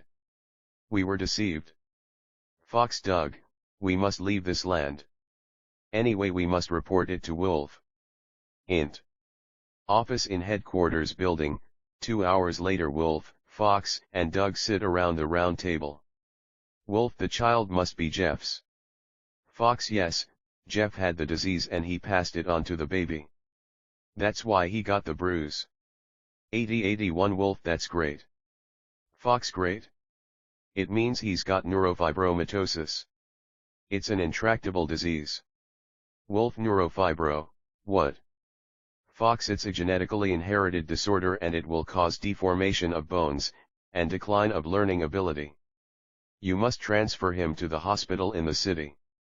Wolf, what happens to him after that? Doug, he is an orphan now, and since he has the disease, he should be sent to some protective institution. That's ideal. But as far as I know, the systems that should support a child like him don't always function as they should in reality. Wolf, I see. I will raise him here then. Fox, don't be a fool. Do you know what you are talking about? I promised Christine that I would take care of her baby and I can't agree with you. How can you raise him here? Doug, you must nurse him. You must file his birth certificate and obtain his social security number too. How 8182 will you take care of them? Christine died. Wolf, she doesn't die, if we hide her death. I don't need to contact local doctors or coroners. Fox, how could you do that? It's illegal. Doug, Fox, Wolf worries about the child welfare law. If they learn that she passed away, the child will be taken away from us because of the disease. Fox, so what will you do? Wolf, it's easy. As far as the family register is concerned, Andrea is my spouse. Fox, Andrea. Int. Newborn nursery. Nikki lies on bed with a malicious grin. Jaguar enters with Christine's baby in his arms. He lays the baby in the empty bed between Nikki and Andreas. Jaguar, Nikki, you did a great job. She doesn't answer. She scowls at Christine's baby who is crying. Nikki, what's that? 8283 Jaguar, don't talk like that. Sad news, but Christine passed away. Could you hold the baby and soothe him? Nikki's expression betrays her anger. Humph. Nikki, Jaguar is surprised. Andrea takes Christine's baby in her arms and cradles the baby. The baby stops crying. Ext Olympus Thanatos sits, leaning against a tree, his expression blank. Athena approaches angrily. Athena, you couldn't finish it. One of the three has survived. Thanatos Eros shot at my right foot on my way. Athena, go there again, or I will smash your head. Thanatos, I don't care. I can't do it, period. Athena, Eros, you brat. Ext space Eros flies exhausted, his limbs dangling. Eros sees a round object shining and floating in the space. He shouts, Eros, Zeus, Poseidon, Hades, mommy. Take me, too. 83-84 He flies toward the object and lies on it. He closes his eyes happy. Int. Office in headquarters building, continuous Fox. She is single now. But will she accept your proposal? Wolf, what do you mean? Fox, if she learns that Jeff had an affair with Christine, she will be disillusioned for sure. Not only she, but also all the community members will be disillusioned. The utopia written in Jeff's book will lose its credibility. Doug, so they will abandon us and leave. Wolf, I will tell her the baby's father is Peter. Andrea respects Peter as her benefactor. I'll tell the same to the others. Fox, well, you can do whatever you want, but I will leave anyway. I feel betrayed. Wolf, but how will you live in the city? You don't have the doctor license anymore. Doug, I have a license as a midwife. I can somehow make it. Wolf, 84-85 Try to avoid making impulsive decisions. Feelings are transient. You promised Christine you would take care of her baby.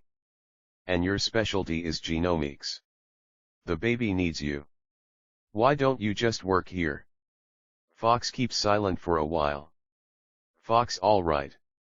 I will resume my research here and examine the baby and his disease. Wolf, thank you. Fox, but instead, you must allow me to have some alcohol. Wolf, okay. Fox, but Wolf, I can't believe what Jeff had written in his book anymore. Doug, me, neither. Too bad. Wolf, Fox, well, anyway, what are we going to do with Christine's body? Wolf, I'll have Jaguar prepare a coffin. We'll bury her right next to Jeff. Doug, 85-86 We have to name the baby for the birth certificate. Jaguar named his Hunter. Andrea named hers Raphael. And Christine's baby is now yours, so what will his name be? Lindsay. Wolf, int. Living room of Andrea's house. Later there are 2 cradles in the room, a baby sleeping in each cradle. Andrea and a middle-aged woman, Sarah, look into the cradles, smiling. Andrea, Sarah, you are the only person who can give me advice on raising children. You're the only one who has kids in this community, and you raised them as a single mother. Sarah, Wood and Edgar are still very little. I can only tell you what you need to do right after childbirth. Sarah holds one of the babies in her arms. Sarah, Conti, oh, poor baby, look. What's this bruise? Andrea, Peter passed it on to him. Sarah keeps silent for a while. Andrea, Conti, what's wrong? Sarah, nothing. But who asked you to take care of Lindsay? 86-87 Andrea, Wolf.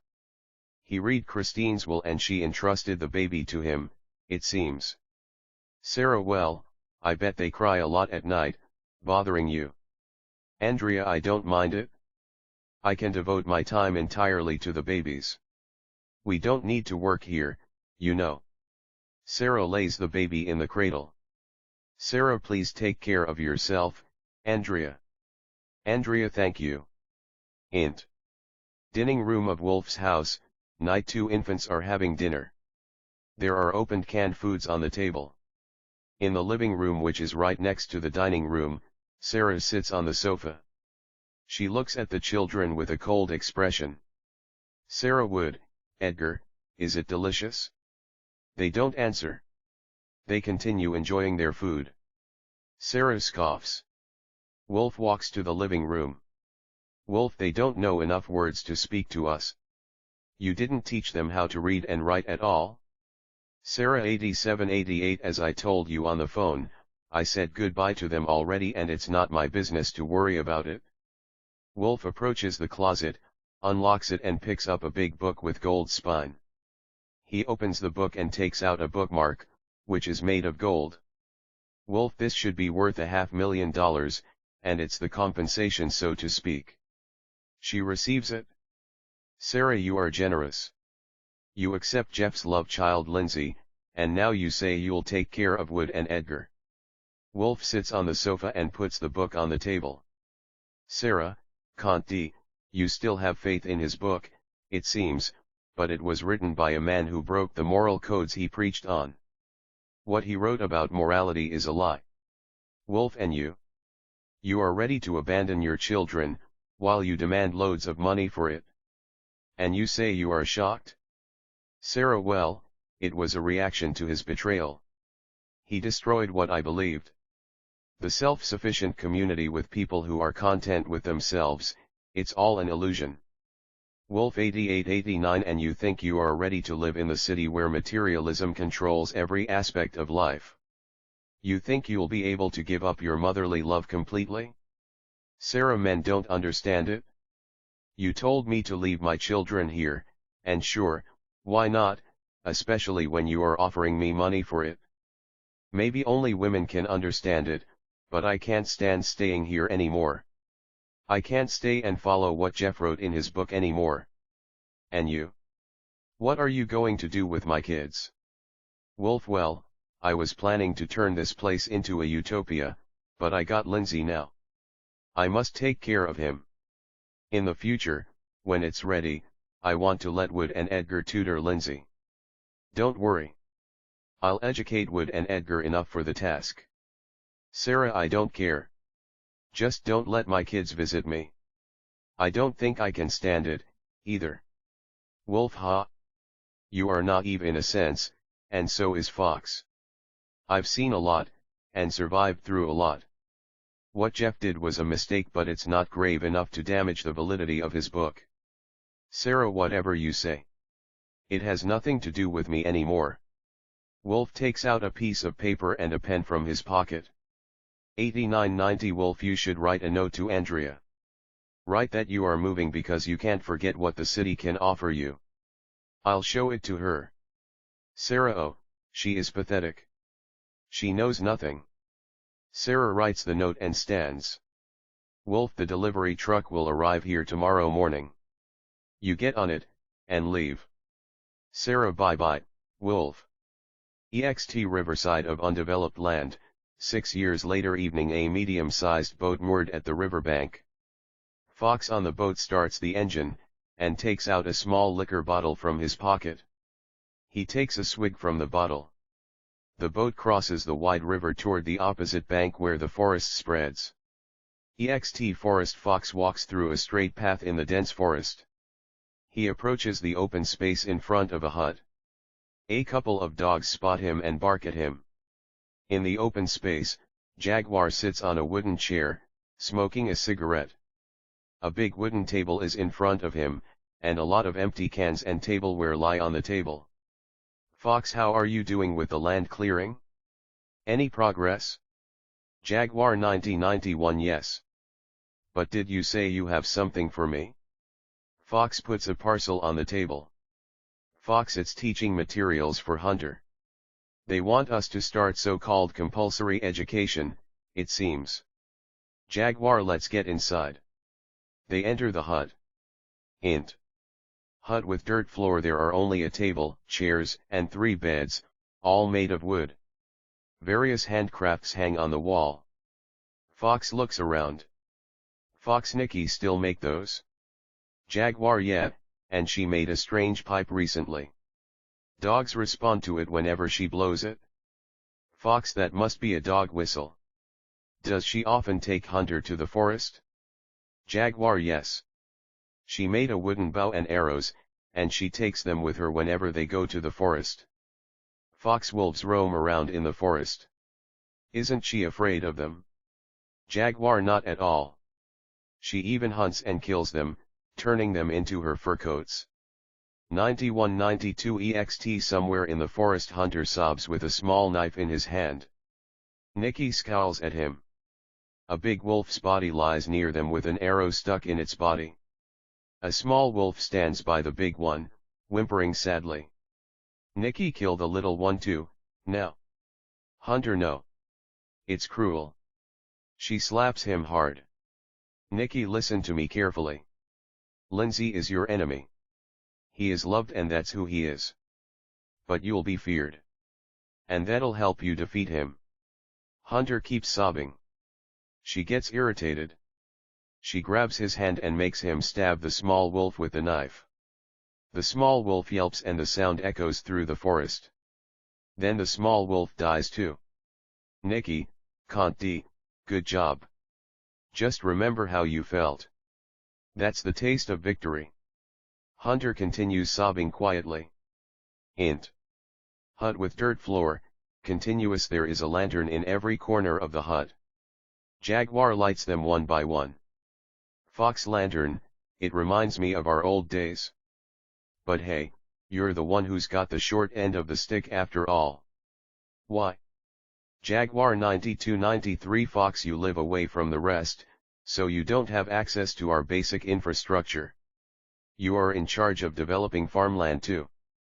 But you shouldn't live here anyway, you know? Jaguar, what do you mean? Fox, the law prohibits residential development in this forest. Fox and Jaguar sit at the wooden table. Jaguar, nobody will find out anyway. Jaguar takes out the teaching materials from the parcel and checks them. Jaguar, Conti, my wife has been already teaching these to Hunter. Fox, what? How? Jaguar, she's strict. She writes questions in a notebook, and let him memorize the answers. She won't stop till he memorizes them completely. Fox, and she still transcribes Jeff's book on a notebook too? Jaguar, yeah, and she hates it? Fox 9394 Your wife is kind of odd, I must say. But no matter what, if Wolf finds it out, he will get upset for sure. Your family shouldn't have his book. Jaguar, don't tell him then. Fox, okay. I like you and your kid. But I don't know if I can trust your wife. Jaguar stands and takes out canned foods from a cardboard box. Jaguar, Nikki comes home soon. And it'll get dark soon. You'd better leave now. Jaguar puts the canned foods, knives, and forks on the table. Fox, don't you use plates? Jaguar, no, she doesn't like them. Fox, you are a henpecked husband. Jaguar, leave me alone. What are you going to do tonight, by the way? Fox, I have to correct essays the children wrote for the online classes. I am a substitute. Jaguar, how many children are there now? Fox 9495 8 children in total. Jaguar, why does Wolf stick to the online education? Fox, he teaches what's written in Jeff's book, and he doesn't want any outsiders to know it. Jaguar, so I'm the only one who teaches in the officially approved manner, huh? Fox, yeah. Well, good luck with the clearing. It's necessary for a self-sufficient community like ours. Bye, Jaguar. Fox stands and leaves. Ext Hut. Fox bumps into Nikki, who has just come home. He greets her, looking a little uncomfortable. Fox, Conti, hi Nikki. Your fur coat looks great, and you look good in the long hair. Everybody in this community has a bob cut or a crop, since we don't have a barber, you know. Hello, Hunter. She just stares at him. Hunter crouches down, exhausted. Nikki, how's Christine's son doing? Fox 9596 Christine? Her name brings back old memories. Well, Lindsay's doing well. Nikki, his disease show any sign of progress? Fox, fortunately no. She scoffs and enters the hut. Fox talks to Hunter. Fox, Conti, Hunter, I'm sorry to say this, but your mother is kind of odd. And she seems very strict with you. What do you do for fun? Hunter keeps silent but takes out a pipe from his trousers pocket. He holds the pipe against his mouth and blows it. The dogs start gathering around Hunter, whimpering. Hunter strokes the dogs. Fox, Conti, we can't hear it but the dogs can, huh? But is that what you do for fun? Hunter, yes, Sort of, sir. Fox, I always thought you speak very well and clearly for your age. If you need someone to talk to, let me know. I'll listen to you. Hunter beams. Really? Hunter Fox 9697 Yes. But I had a long day and I must go now. Goodbye, Hunter. Hunter goodbye, sir. Fox walks as he takes a swig from the bottle. Int. Living room of Andrea's house. 10 years later, Andrea, Raphael, and Lindsay have dinner at the table. On the table stands a vase where flowers are arranged. Lindsay's skin color is different from the others, and he sits in a wheelchair. Andrea, both of you studied enough and well. Particularly you, Lindsay. In spite of your illness, you finished the compulsory education courses successfully. Lindsay, thank you, Mrs. Cardona. Raphael.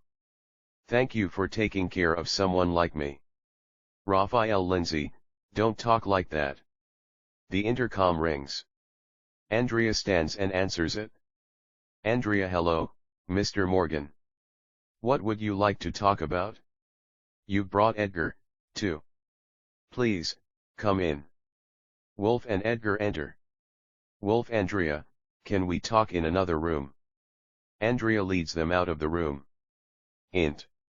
Room for Raphael and Lindsay 97-98. There are bunk beds and 2 desks. A chair is placed in front of the first desk, but there is no chair for the second desk. Wolf, Conti, Andrea, sit on Raphael's chair. Wolf and Edgar sit on the bed side by side. Andrea. What is it? Is it something we can't talk in front of the kids? Wolf. To be honest with you, Lindsay isn't Peter's son. He is Jeff and Christine's child. Andrea. What? Jeff. Wolf. Were you disillusioned with Jeff? I am sorry. I should have told you a long time ago. Andrea is speechless. Wolf, Conti, so I have a suggestion to you. Do you think you can continue to take care of Lindsay? If you can, I'll send Raphael to one of the best schools in the city to show my gratitude. Andrea. Take care of Lindsay? Do I need to teach him too? Edgar. No, I will teach him, using Jeff's book. Wolf 98-99. Can you still believe in what Jeff wrote in his book? Still stunned, she can't say a word for a while. But she eventually replies in a firm tone. Andrea. No matter what, I feel like Lindsay is my own son and I love him. Edgar. How do you feel about us educating Lindsay using Jeff's book? Andrea. I am not interested in his book. Lindsay's health is more important than his education. Wolf. I am glad to hear that. Edgar. Thank you, Mrs. Cardona. Int. Boat. Afternoon. Fox and Wood are on the boat. Fox, drunk, steers the boat.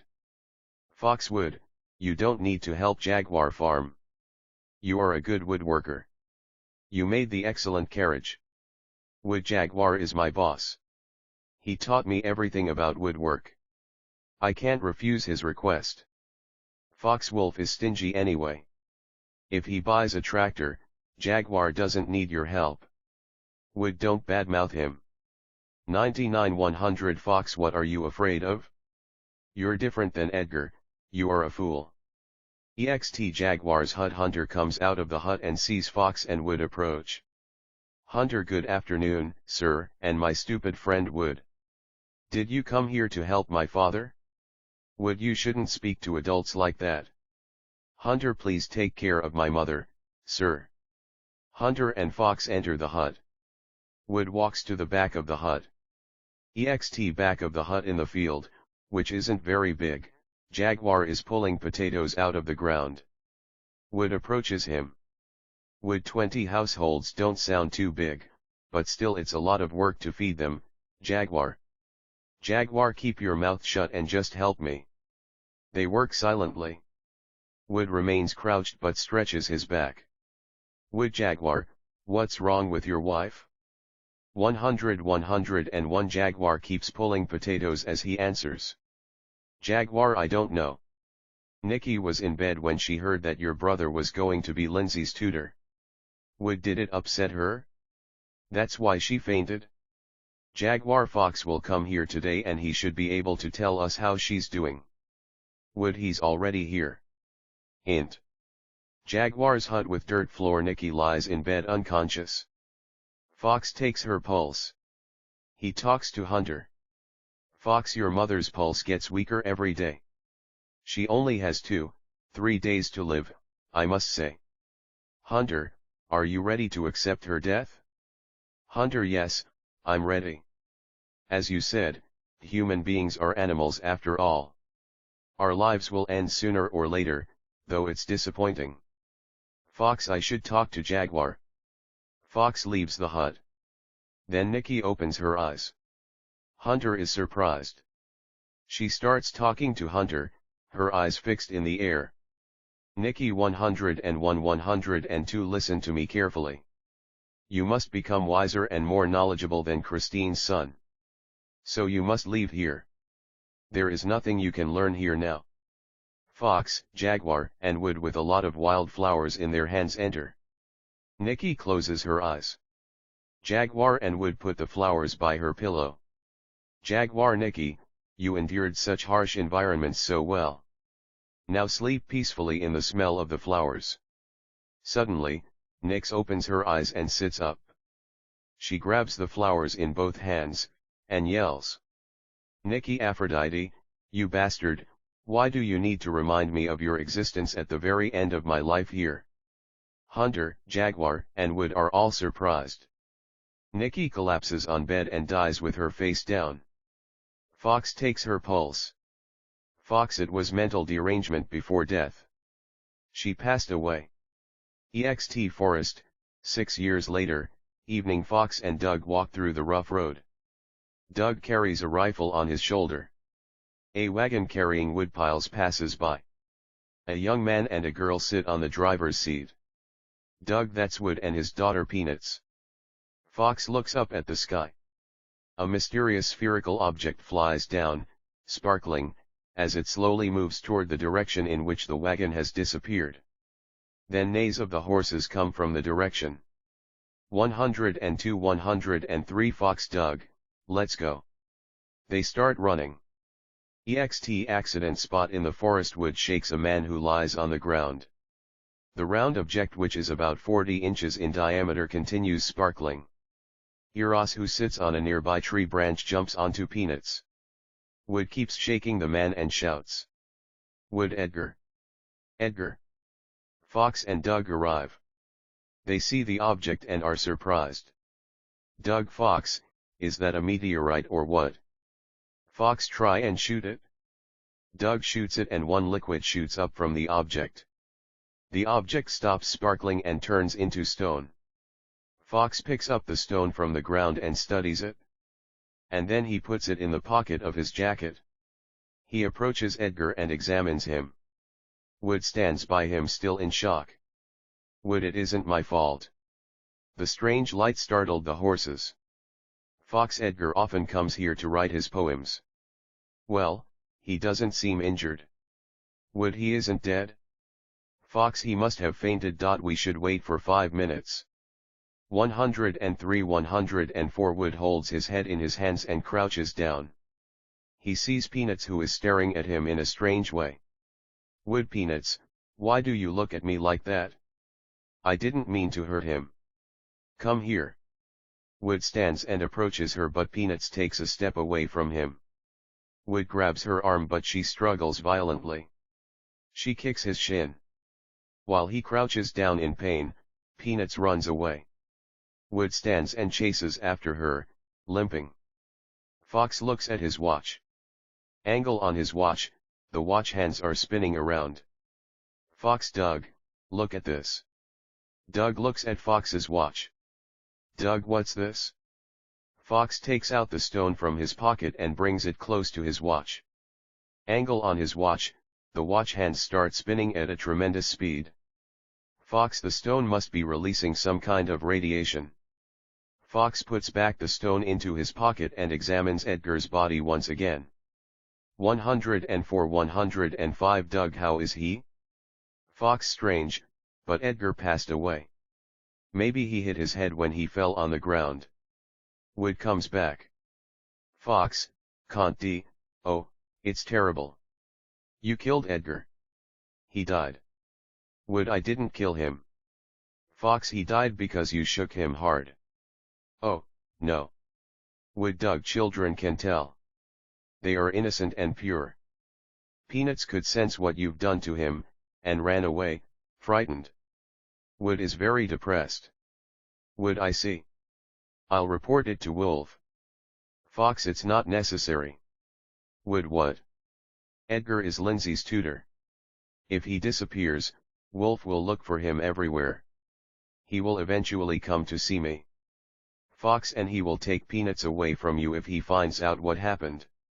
105 106 Wood, for what? Fox, so that he can educate her himself. Wood, he's going to impose his rigid discipline on her as he did on me. Fox, probably. Wood is depressed again. Fox, can't d, you don't need to tell him, and you'll be fine. Wood, I don't know if I feel comfortable telling him a lie. He was a cop once. Fox, leave it to me. Edgar's body doesn't have any external wounds, so I can tell him he died of some illness. But don't tell him about this stone, either. Wood, I see, but, forgive me, Edgar. Doug, what should we do with his body? Fox, it's getting dark. We shouldn't cross the river by boat at night. We should leave him here tonight. We will carry him to Wood's house tomorrow morning. Wood, 106 107 I should look for Peanuts. Doug, leave her alone. She will turn up at Jaguar's house sooner or later. Int. Jaguar's house. Jaguar puts out the wall lanterns one by one but lights only the small lantern by his pillow. And he lies in bed. Peanuts outside sees it through the window. She enters the house. She stares at Jaguar, who snores. She notices a bow and a quiver hanging on the wall, and beams. She picks them up and leaves. EXT accident spot in the forest. Edgar stands up. Nobody is around. He touches the object and grins. Poseidon, OS, Hades, you haven't won yet. Hades, OS, why not? I retrieved Aphrodite's pearl. The earth is my territory. Poseidon, OS, a human stole a part of the pearl. What you've got is incomplete. And Zeus hasn't showed up yet. Our match hasn't begun yet. Hades, OS, when will he come? Poseidon, OS, our father Cronus is still here. And he is bound by time, too. Hades, OS, ha. He can come and see me anytime. 107 108 Poseidon, OS, ha. And you don't even smell like a human. Hades, OS, leave me alone. I am still trying to get used to what's called time. Edgar slowly walks into the dark dense forest. EXT forest. Peanuts walks as she glances around. She notices a spot which is shining under the moonlight. She walks to it. It's the entrance to a limestone cave. The entrance is about 60 inches in diameter. She enters it. Int. Cave. As she walks, the bow on her back and the quiver which hangs from her shoulder hit the cave walls, making rattling noise. Water seeps through the walls and trickles down the walls, shining in the moonlight. She arrives at an open space where a lot of lanterns are hung on the cave walls. The lantern lights look like stars which are shining in the dark sky. There are a lot of picks on the ground, too. She finds a hollow in the space and sits in it. There are a lantern and a matchbox in the hollow, and as she picks up the matchbox, her expression changes. She looks as if she has remembered something. She strikes a match and lights the lantern. She beams and lies on the ground. She closes her eyes and pretends to be asleep, snoring. Int. Monitor room in National Radio Astronomy Observatory night. The staff members argue in front of a large monitor. 108 109 Staff member A. Isn't it an electric wave from a TV station or a radio station? Staff member B. No. It's a powerful electromagnetic wave. And there is something mysterious about the wave. Staff member A: what do you mean? Staff member C: it isn't a pure electromagnetic wave. It doesn't disperse against pine trees to keep away electromagnetic waves in the area. It goes through the trees. Staff member B: such electromagnetic waves have never been observed. Staff member A: can you specify where it's coming from? Staff member B: yes. It's coming from Area 4-2, an undeveloped land. EXT forest, morning woods wagon approaches Fox and Doug. Fox and Doug load a wood coffin on the back of the wagon, and they get on the wagon too. EXT accident spot in forest, the wagon approaches and stops. Wood, Fox, and Doug get off the wagon. Wood shouts in surprise. Wood: his body's gone. Fox and Doug are surprised, too. 109-110 Doug: what's going on, Fox? Fox: Jaguar may know something. We should go to his house. Wood: Edgar didn't die after all. Great. We don't need the coffin anymore. They leave. Hint. Jaguar's house. Jaguar reads a newspaper, feeling relaxed. Angle on the paper: Derry Citizen. Articles on the incidents, and a column occupy the left half of the paper. A comic strip and a serial story, The Daily Strange Event by Lindsay Jones, are printed on the right half, the strip above the serial story. Fox, Doug, and Wood appear. Jaguar stops reading the paper. Jaguar: what brought you guys here so early in the morning? Fox: did Edgar come here last night? Jaguar: no, he didn't. But what's wrong with Peanuts, Wood? Wood: did she come here? Jaguar: 110-111 I guess so. Somebody took Nikki's bow last night. Nobody else but Peanuts would do it, don't you agree? Wood: yes. Oh, no. Where did she go? Fox: Edgar didn't come here? Jaguar: what happened to him? Doug: nothing, really. But you won't be able to read Lindsay's serial stories for a while. Jaguar looks puzzled. Fox, Doug, and Wood leave. Hint. Wagon: Wood drives, gloomy. Fox talks to him from the back. Fox: Wood, don't be depressed. Wood: I can't help it. I am stupid, a murderer, and my child ran away. And it's because I couldn't learn and follow the tradition. Fox: tradition? Oh, if you are calling what's written in Jeff's book a tradition, you are wrong. You are okay. Wood: what do you mean? Fox: you do labor in the fields, which makes you happy, sort of. 111-112 but. Wood: Fox: speaking of the objects that the others are leaning toward, there is only Lindsay's serial stories and tradition. Doug: but Edgar's gone now, so Lindsay can't write the serial story anymore, Fox. And most children have finished their homeschooling now. Fox: well, Doug, do you think Wolf can satisfy the children just giving them the tradition? Doug: it depends on how their parents teach the tradition too.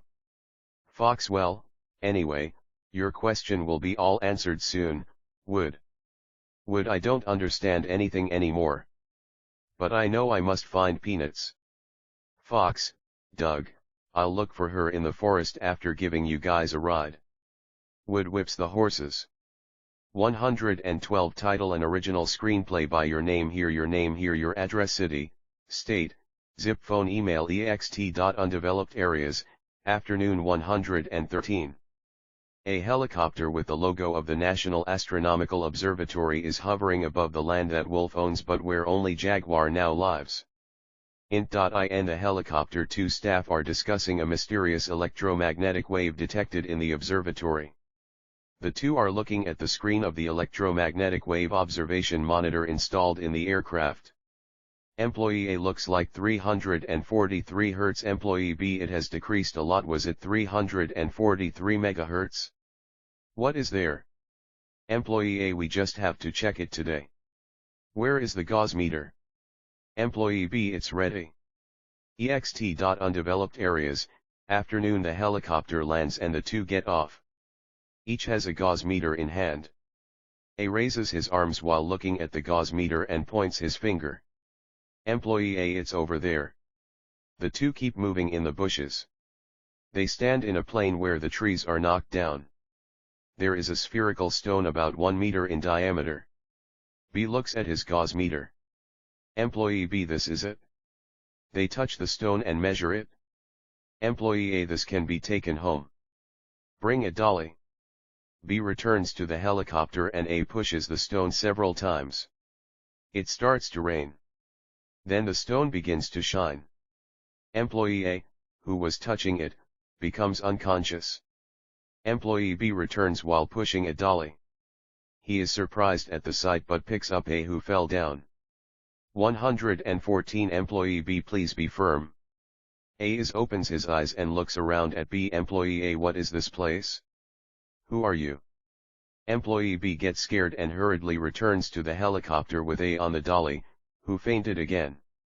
Soon the helicopter flies up. Fox is sitting at the base of a tree which is swaying in the wind of the helicopter while drinking a bottle of whiskey. Int. The University of Virginia, afternoon NA. 2 months later at the University of Virginia, 3 men are gathered in the multi-purpose hall. One is using a laser pointer to point to a map, eagerly explaining something to the other two. His name is Watson Smith. Don Gross, the vice president of the Republican Election Analysis Office, is bored and yawning from Watson's speech. Richard Jack, an older gentleman and a famous millionaire, is the president of the massive business conglomerate WT Group, listens with much more interest. Watson finishes and Don turns off the projector. The map on the screen disappears. Don, so what do you think? It's not too bad of an idea. This would really help me with the election, and for you it could be great research into consumer psychology. Think about it. You're getting old. You would barely have to get up from your desk. With this, you would be able to read everyone's mind. You wouldn't need to interact with anyone, right? Jack Watson, I am not a scientist. What I was able to understand from your presentation, is that in normal daily living, when people turn on their TV, ultrasonic waves would be emitted by a certain vibration. Watson: yes, sir. Indeed, a TV is not the only example. This can be done with any electrical device that generates a magnetic field. Jack: a magnetic field is emitted 90 degrees from an electrical field, correct? Watson: yes, that's right. The angle is the most important point about this experiment. Jack: so, for example, an electromagnetic wave is generated if you were to use any home appliance. If I follow your explanation correctly, there is something special about this meteorite that includes both electromagnetic waves and ultrasonic waves? Is that right? Watson: yes. Normally, ultrasonic waves only transmit through solid objects. However, the ultrasonic emissions from this meteorite are intermingled with electromagnetic waves, so we can transmit without a solid object. Jack: and the emissions can also go through us? Watson: yes, sir. Furthermore, contact without brains will cause an electron to be emitted 90 degrees from the incident radiation. The emitted electron is further affected by the special emission and bounces back at the same angle. Jack: wait a minute. If there is a magnetic field caused by the electron, wouldn't that be angled at the TV, which is generating an electric field? Watson: oh yes, I forgot to mention that. This special emission can be stored in the human body. As a result, more, 115. Watson: Cant D, can be a power source to create electricity. Jack: I see. So it's a human generator. However, what would be the conductor for the electron which bounces off the ultrasonic wave? You said that ultrasonic waves only bounce off solid objects, yes. Watson: the conductor would be a radio wave. This is how the human body will create electricity. Furthermore, this isn't a radio wave which only travels at one frequency. This is a terrestrial digital wave which can be received on multiple channels. This also serves the function to create a numerical form out of the electrons. Changing the form in of the electron in the human brain will then allow us to verbalize people's thoughts and display them as words on a computer screen. Jack, I see. TV, huh? But then we won't be able to read the thoughts of specific people who are watching TV. Watson, Mr. Richard, you were listening to the presentation very carefully, weren't you? I forgot to mention this. We found something during preliminary testing. Using this special emission, we are able to figure out the minimum hearing ability from a person answering their phone. It's like a fingerprint. Each person has their own unique hearing ability. Jack, that in itself is a great discovery. How do you measure this ability? Watson, it's actually pretty easy. Nowadays, TV, internet, and phones are all connected by photoelectricity. More, 116. Watson, Cont D, it is possible to measure using the electrical current of a telephone. I can answer your other question as well, not only TVs, but we can use this ultrasonic wave for all home appliances which have an LCD screen. Jack, but the wave is not able to go through body fat, correct? You explained that this wave can enter via the teeth and eyes, and leave at a right angle through the hair. That doesn't sound possible. Watson, it is important to accrue iron in the human body. Jack, why is that? Watson, because objects with electrons, like electromagnetic waves, electricity, and digital waves, interact well with iron. Human hair has a high iron content. We will use that as an electrical conductor from the human brain. The main idea is that with this special emission from this meteorite, we will be able to read the thoughts of human beings, the mind of specific individuals in ordinary life. Watson, Cont D, here is the plan. We will gather all the research participants and expose their brains to the special emission. We take the data of rebounded electrons to measure each person's lowest hearing ability. This will give us each person's fingerprint. We will then create a water-based solution from the meteorite and use it to manufacture home appliances with LCD screens. These screens will catch the digital waves coming from the participants' brains while they are thinking. We will integrate the data via radar in a host computer. We will be able to match the results to each participant's, more, 117. Watson, Cont D, lowest hearing ability, and thereby reach each individual participant's mind. Jack, what about their diet? We should get them to eat food with more iron. Don, Mr. Richard, I believe at this point we should focus on the experiment and worry about details like that afterwards.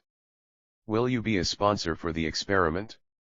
Jack, also, I didn't realize there was an isolated town nearby fully equipped with electronic technology. Don, Mr. Richard, that's why this is the best place for the project. Please, we need you as a sponsor. We will have a midterm election soon. Jack, Watson, what is the purpose of this experiment? Watson, helping the disabled. I believe this will be an amazing thing for them. People who cannot hear, read, or speak will be able to communicate just through thinking. Jack, Watson, your ambition is excellent. However, Don has informed me that this projected will be conducted in secret. Don, of course it will be. We're stealing a glance at people's thoughts. If the Democratic Party or the mass media found out about this, it would be big trouble. Jack, so, you didn't get consent from the people in this small town, right? Mr. Gross, how will you conduct the election? 118-119. Don, that's my problem. I've already chosen the one person who will help me with that. Jack, Watson, Don, I will help you as long as this is not a violation of human rights. Don, thank you. As a governmental organization, we will be able to guarantee that. Watson, don't worry about it, Mr. Richard. Ext. On the seaside of undeveloped area, 1 month later, 2 employees of a port construction company are talking as if something is strange in a small ferry port. Employee A: don't you think it is strange to build a port in such a place? Employee B: yes, of course. There are no commercial facilities here. Employee A: besides, there is no road which leads here, but it can only be accessed by the sea. Employee A looks at a cargo ship that is anchored offshore by the binoculars. The body of the cargo ship has the name of WT Group, Jefferson Construction Company. Employee A: Conti, was there a company named Jefferson in our affiliates? One small boat carrying a man wearing sunglasses berths from a cargo ship onto the ferry port. The man gets off the boat and talks to Employee A: the man wearing sunglasses, allow me to introduce myself. My name is Neil Cooper. Are you in charge? Employee A: yes, that's right. 120 Neil: can cargo ships that build commercial facilities just by maritime transport be able to berth here using this ferry port? Employee A: well, oh well, somehow. Even so, what are you going to build? Neil: cinema halls. With this answer, Neil rides the boat again and returns to the cargo ship. 3 months later, in Fox's house, evening, the telephone rings and a sheet of paper comes out of the fax.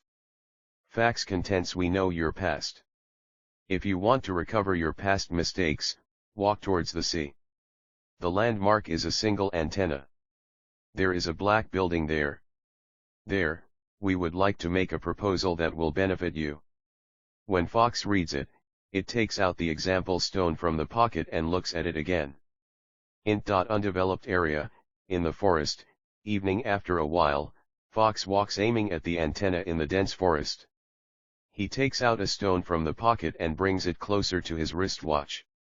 The hands of the wristwatch are turning around. While walking, as he glanced at it, he goes out in front of the black building where the antenna is standing. The hands of the clock return to normal. He raises his face from his wristwatch and is surprised by the building in front of him. It is a black building built with a flat roof equipped with a single antenna and a large radar. Cooper comes out of the building. Neil: nice to meet you, Fox. I am Neil Cooper. He is a government official. Fox puts the stone in a pocket so as to conceal it. Fox nods silently. Neil: Conti, we've been expecting you. I am not a suspicious person. Please relax. Follow me. 121 The view inside the building is drab, with each floor divided into 5 rooms with doors. Cooper ushers Fox into the room with the biggest door. Neil: Conti, please wait here for a while. The room looks like a drawing room, with sofa, table, TV, telephone, and so on. Steam is coming out from a kettle pot. The telephone rings. Fox ignores it, but no one comes into the room. The phone keeps ringing, so Fox takes the call. Voice of the phone: Mr. Fox Baker? I am a person called Watson Smith. Please wait for a while. If you want, you can watch TV. In a television that is continually on, images of a geneticist who discovered a new gene and received an award is showing, who was responding to the interview questions with full smiles. The expression of Fox looking at him becomes dark from jealousy. Fox is thinking, shit, if only I had a medical license as well. Watson comes into the room. He sits opposite Fox and speaks. Watson: nice to meet you, Fox. I am Watson Smith. I will enter the main topic immediately. Fox asked calmly without a panic, lights the cigarette and then asks, how you know me? Watson: we know you from a hairdresser named Sarah. She applied for a city grant with her store collapsed. We came to know the existence of this village by this way. The woman answered all our questions. Fox is listening silently. Watson: Conti. Watson wonders why Fox is not surprised so much but states his request unilaterally. First of all, we want to do an election here. We need your cooperation for that. Secondly, we will place an advertisement of our sponsor company, as we will replace Lindsay's novels section of a digital newspaper published here with advertisement column. Fox: yet. Watson: so I would like you to think of a copy of newspaper advertisement, as you are familiar with the preferences of the villagers this settlement. Fox: you create a fake site. Watson: yes, that's right. And thirdly, I would like you to bring home appliances that we designate to you to the residence of the most reliable person who will be the candidate for election in this settlement. Fox, I get it. Watson, thank you. 3 months later, we will inform you by fax the company that will put on the advertisement column sequentially. Fox, fair enough. So what is the way to communicate copies? Watson, I will inform you of the phone number, please send by fax to there. Fox, and what do I get? 122-123. Watson, I will restore the doctor's license that you lost. Fox, can you do such a thing? Watson, you must have heard from Neil, we belong to government agencies. That's easy. Fox rises silently and leaves the room and leaves the building. Watson also goes out of the room and enters a separate room of the building. Separate room, evening. Neil is looking at the screen of the computer, seemingly bored. The screen of the computer is divided into left and right, the right side has characters arranged, and 10-digit numbers are arranged on the left side. Watson, how was it? Neil, nothing happens. It only shows, shit. If I only still had my doctor's license. Watson, that's weird. I even turned on the kettle to have steam in the room to make it easy for the ultrasonic wave to move. Probably his smoking caused the electron activity in his brain to slow down. Neil, if that's the case, we need to add a non-smoking advertisement when we run a movie. Watson, I'm going to continue research electron activity in the brain while we finish building the theater. Neil, okay, let's meet up here again in 3 months. 124 Wild Mind, an original teleplay Part 2 by Fujio Torikai Sagami Daidenka 2-1-305 Minamiku Sagami Harasi Kanagawa Japan 252-032200814276666231 AGN 86120 at seed.odn.ne.jp int. Undeveloped area, next to the restaurant is a toilet and a shower room. Andrea and Lindsay are watching TV. The program is broadcasting Norway's glaciers. They are looking at relaxing. Wolf enters and places a golden tradition on the board attached to Lindsay's wheelchair. Wolf, why do not you read a book by Dad without watching TV? How about reading Dad's book instead of watching TV? Lindsay, this is also a part of my study. Wolf, don't you think you should write a newspaper novel? Lindsay, rest assured. I have already uploaded it for 3 months. There is nothing to do. Please be relieved. I have already uploaded it for 3 months. There is nothing to do. Wolf, all right. Andrea, when is the next examination by Fox? Andrea, it is the day after tomorrow. Wolf, Lindsay, the TV is up to an hour. When you're done, be sure to memorize Dad's book. That's it? I see. Lindsay. Wolf leaves the room. Int. Regular cruise, on board 1. The inside of the ship is made only by carrying customers in a stormy view. Passengers are 5 people: Watson. Cooper, Hunter, Raphael, and a short-haired lady with black glasses sitting next to Raphael. She is reading Daily Citizen. Short-haired lady: both ships and newspapers are blunt. Raphael, Mary, I will introduce it to my mother from now on, but do not be surprised as there is not any place to go. How about Lindsay's novel? Mary, this is the highlight. It looks like he can write well. Raphael, it would be so. He is my friend. Mary, I will sleep. Please wake me up when we arrive. Mary closes her eyes. Raphael moves to the deck. EXT ship's deck 2. Hunter is arching his back and eats potato chips. Hair is a little thicker and fat. Raphael calls out. Raphael, it is good weather. Are you going to Heartland too? He gazes at Raphael. The line of sight is headed for Mary. Raphael is confused, but moves to the place and goes to the back seat of the ship. EXT rear of ship 3. Watson and Neil are talking. Watson shines his eyes and is excited. Neil is listening to it calmly. Neil asks Watson. Neil, I see. The gist of it comes from Dawn. In the daytime, What does it mean to be able to read Andrea's thoughts? Watson, because the sun is out. Supersonic wave comes out from the sun. Neil, but is not it dangerous? The aqueous liquid from the meteorite has spread beneath the mayor's house.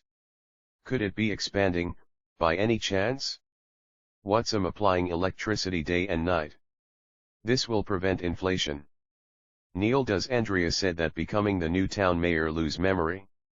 I wonder why she continues to be exposed to the radiation of that meteorite? Watson, the amount of radiation output is controlled so much. Rest assured. Neil, I understood. Raphael talks to them. Raphael, hello. Will you also go to Heartland? Two people stop the conversation. Neil wears sunglasses and stretches it. Watson smiles, Raphael inquiring. Watson, that's right. You are? Raphael, I am from Heartland. Both of you are in sightseeing in Heartland? Watson, that's right. It is the first time to have an electronically controlled sightseeing spot. Raphael, electronic control? What is that? Watson, do not you know? In the redevelopment of the town, under the female new town mayor, they will rebuild our finances with tourism income. Raphael, what is the name of the mayor? Watson, Andrea, Mrs. Cardonas.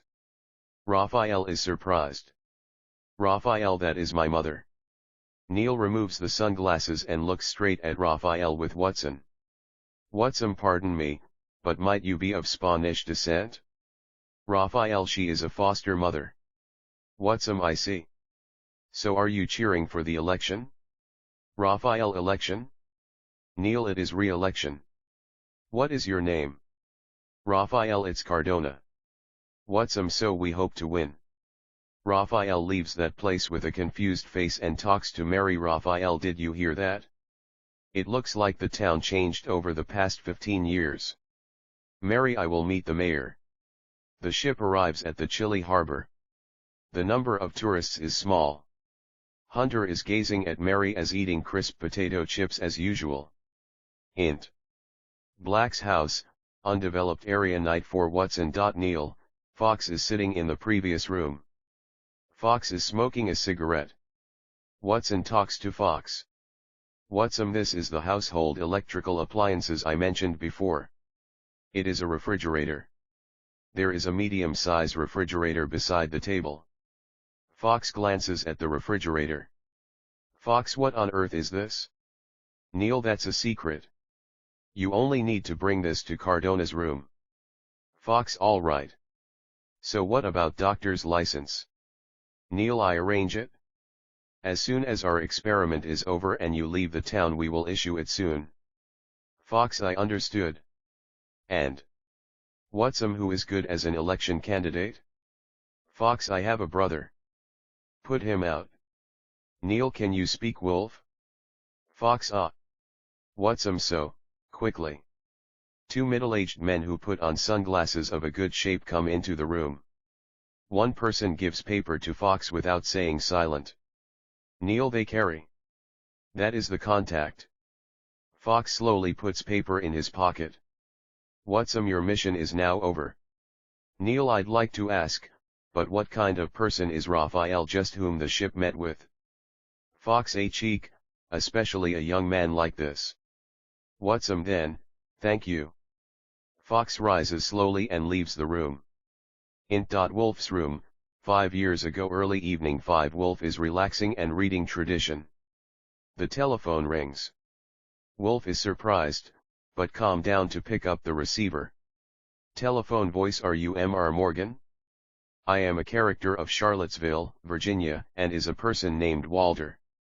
Congratulations. Your village has been designated town/village this time. Wolf answers with anger's voice. Wolf, I refused it. Walter M.R. Morgan. You cannot go that way. This is an order based on law. Wolf, for a while silently, I understand. Walter with a quick note, I am sorry to trouble you, but please pay the town tax. Wolf, how much is it? Walter, it is a personal tax. Wolf, the resident's job is only agriculture. Is it possible to transfer money from the net bank? Walter: yes. We will deliver a sealed letter with a transfer number written by express delivery even tomorrow. That would be real estate and personal property. Wolf: I understood. Wolf sits down on the sofa with a confused face and thinks quietly. Office in headquarters building the following night. 6 Wolf, Fox, Jaguar, Doug are sitting around a round table.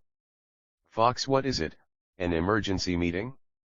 I will not be ordered by you.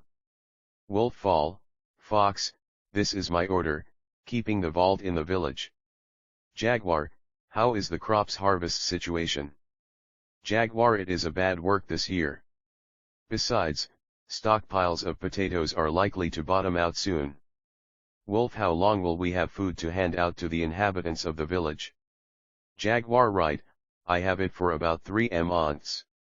Wolf: I see, there is something I want to tell you. From now on the settlement changes to town. We have to pay taxes. Maybe the town mayor decides to. Fox: will you become the mayor? That's impossible. Jeff's blood is only Lindsay. Residents are not convinced. Wolf: then, Lindsay. Fox: it is impossible too. Lindsay has not reached the court age. Doug: how about Andrea? She is his mother. It is only nominal. Wolf: I understood. Jaguar: call the residents. From now on the sealed letter arrives and they will transfer the money I will deal with in the net bank. Jaguar: is that something like that? Then, from now on, your deposit savings will go down. Fox: depending on the harvest, we are starved to death. Wolf: relax. I have a good idea. I had a phone call yesterday and asked if there was a redevelopment invitation from the WT Group contractor. Invite tourists and spend their income on taxes. Wolf: would you put an outsider to the land of Jeff? Fox: calm down. The times have changed. Does not it matter if Lindsay becomes the mayor? There is only this way. Wolf, while calming his anger: I understood. The party is an adjournment. Jaguar and Doug stand up and leave the room. Wolf sits down on the sofa as if tired. Fox taps his shoulder lightly. Fox: I told you it would be a stalemate. Tradition was a utopia after all. Go back. Fox: can't d. Fox leaves the room without hesitation. Wolf covers the face. He calmed down and opened his personal computer. Computer screen: the website of the bank is displayed and the password is entered. The remaining amount is shown as 42 billion yen. EXT Olympus time after 10 minutes 7 Athena and Hades are peeping at the fountain. Hades: it seems that elections are the way to decide the heads of humans. Bullshit. Athena, while angry, that doctor called down my son. Thanatos. Zeus' voice resonates. Zeus's voice: don't be angry, Athena, I too want human named Watson dead. But Thanatos got stuck after being shot by Eros. Let's watch over here. Poseidon's voice echoes. Poseidon's voice: Zeus, Hades, I will be the ruler, not you. Aphrodite sadly stares at the petals, arrows that are scattered beside the fountain and sighs. Eros, Aphrodite, Na. The introduction of the characters was over. From now on, this magical story will begin. EXT Heartland Graveyard. 15 years ago afternoon. The grave is beautifully created. There are several tombstones, and the hole has been dug to bury Nikki and coffin has been put at its bottom. Jaguar is standing with a sad face, holding Hunter's hand. There is Jaguar, Fox, and Wolf. Jaguar talks to Hunter. Jaguar: time to say goodbye to mother. Read tradition. Hunter, sneering: Dad. I don't like such ridiculous things. Jaguar: say it again? Hunter: I have read it again and again, but I can't understand it. Wolf glares at Hunter. Fox sips alcohol in a small bottle. Fox: Wolf, don't make such a face. It's vain to talk to a child about forgetting the image, or about meaningless things like relationship or peculiarity. Wolf talks to Fox calmly. Wolf, what caused her to die? It should not be an infectious disease. Fox, keep calm. It's mad death. Hunter, I saw it closely, but it was worse. Wolf, too. Calmly, I guess we need to teach morals to this child. Jaguar, you haven't given enough education. Too much farming. Jaguar, I'm relying on Fox. Hey Fox, you spoiled my child. Hunter, Dad, don't get angry with my doctor. Medicine is much more interesting than a book like that. Wolf, such a troublesome child. Fox, what are you going to do? He understands enough already. It would be impossible to educate him again. Fox, same as usual. Eat, drink, and that's how it goes, right, Hunter? Hunter, yes, doctor. Jaguar gets disappointed and sobs with his face covered in his hands. Wolf noted. Fox, I will forgive you and there's no need for education. However, separate the child from others. Fox, sure. After that, Fox starts to pour soil on the coffin with his scoop. Jaguar also starts, glaring at Fox. Wolf takes out a notebook from his pocket and marks a X on it. Hunter pulls the sleeve of Fox's clothes. Fox leaves there holding hands with Hunter away. Jaguar bellows at his back. Jaguar, quack doctor. Ext Fox s home 3. Fox talks to Hunter. Fox, so, you want to get out of this village? Hunter, yes, doctor. I want to study more about more things. Fox, then, you should take exams for J. Henry Higgins Middle School. That is easy. You could pass the exam. Let's prepare for the new journey. Fox takes a big suitcase out from the closet, and packs some clothes inside for Hunter, then he asks Hunter. Fox, what do you want to learn? Hunter details about dog whistle. Fox, okay, do you have it with you now? Hunter takes the whistle out from pocket and blows it. They hear a dog's howling from outside the house. Fox, let's consult Wolf soon. Int. Wolf's house evening. There are Wolf, Fox, and Hunter. Fox talks to Wolf. Fox, good, right? Make his dream come true. It was you that told me to separate him from others. Wolf noted. Then, use trains. Wood will send him to the station. For Hunter, thank you very much. Int. The classroom at the junior high school. Snack time. 6 years later, there are many students wearing clothes from various countries in the classroom. They enjoy their conversation in their own languages. One student talks to Hunter, who is eating chips alone. Junior high school student, you're awesome. Again, top in the Scantron. I will ask you for cheating again. Hunter continues eating chips with no answering to him.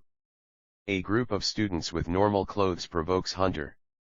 Boss of the group, Chips guy. Is it interesting to blow a strange whistle? We will have a duel after school today. Be prepared. Pray to God. Hunter, junior high school student Thomas, don't push your luck. We will return it to you. There's no God, for Thomas spits the gum out. Hunter grins and drives Thomas out with his hands. Thomas flies into a rage and goes back to his seat with an angry face. Junior high school student, I will help you, so help me for cheating. A teacher comes in and distributes Scantron papers. Teacher, so, start. Hunter finishes the exam soon. He secretly passes the paper to the next student and looks at the yard outside the window, looking bored. The student quickly returns the Scantron paper to Hunter. The teacher asks Hunter. 5 school. Teacher, you're bored, right? You're excellent. What do you want to learn at summer? Hunter, mumbling, technology, which is related to sound. Teacher, your dog whistle? Then, physics would be good for you. Martin is handling the class. However, you seem not to have any religion. Don't you feel scared? Hunter, smirking, no, Not at all. The teacher leaves him. The exam is over, and the teacher leaves the classroom. The student talks to Hunter. Junior high school student, thank you. You helped me. Look forward to today's duel. Anyways, what is your favorite? Only chips and whistles. Hunter, yawning, yeah, I want an enemy. Because I can taste the victory. Junior high school student, feeling scared, you're scary. Int. Class at the junior high school. Evening. Hunter is adjusting some devices after summer school. Summer school. 6 Done with the device, Hunter looks at it, feeling satisfied. Other students devote themselves to their own tasks. Martin talks to Hunter. Martin seems like completed. Let me see. Hunter downs the lever of the device without saying anything. Then, they hear a dog barking from far. Martin surprises. Martin, you're amazing. Why don't you register this in the next innovation contest? Hunter begins to pack his stuff silently. That student whispers to Hunter in a hurry. Junior high school student Thomas is coming. He is with 5 friends. Hunter shows his happy face silently. EXT schoolyard. After school there are Thomas, the other 5 students, Hunter, and 8 students in the schoolyard. All students at Thomas's side are grinning. Thomas gives a signal. Thomas, go. 5 students surround Hunter. One of them holds Hunter in a full Nelson. When Hunter lightly shakes his body, that student blows away. Everyone except Hunter is surprised. Then, Hunter approaches Thomas and touches him lightly as he raises him. Thomas flies away 5 meters and faints as he falls on the ground. Hunter treads on him with his one leg proudly. Other students get feared and run away. Junior high school students get surprised and shout at Hunter. 7 Junior high school students, who the hell are you? Hunter, with no answer, Beck, what time is the next exam? Int. The class during Scantron. 1 month later. Hunter is done with the exam as usual and slides the paper to Beck.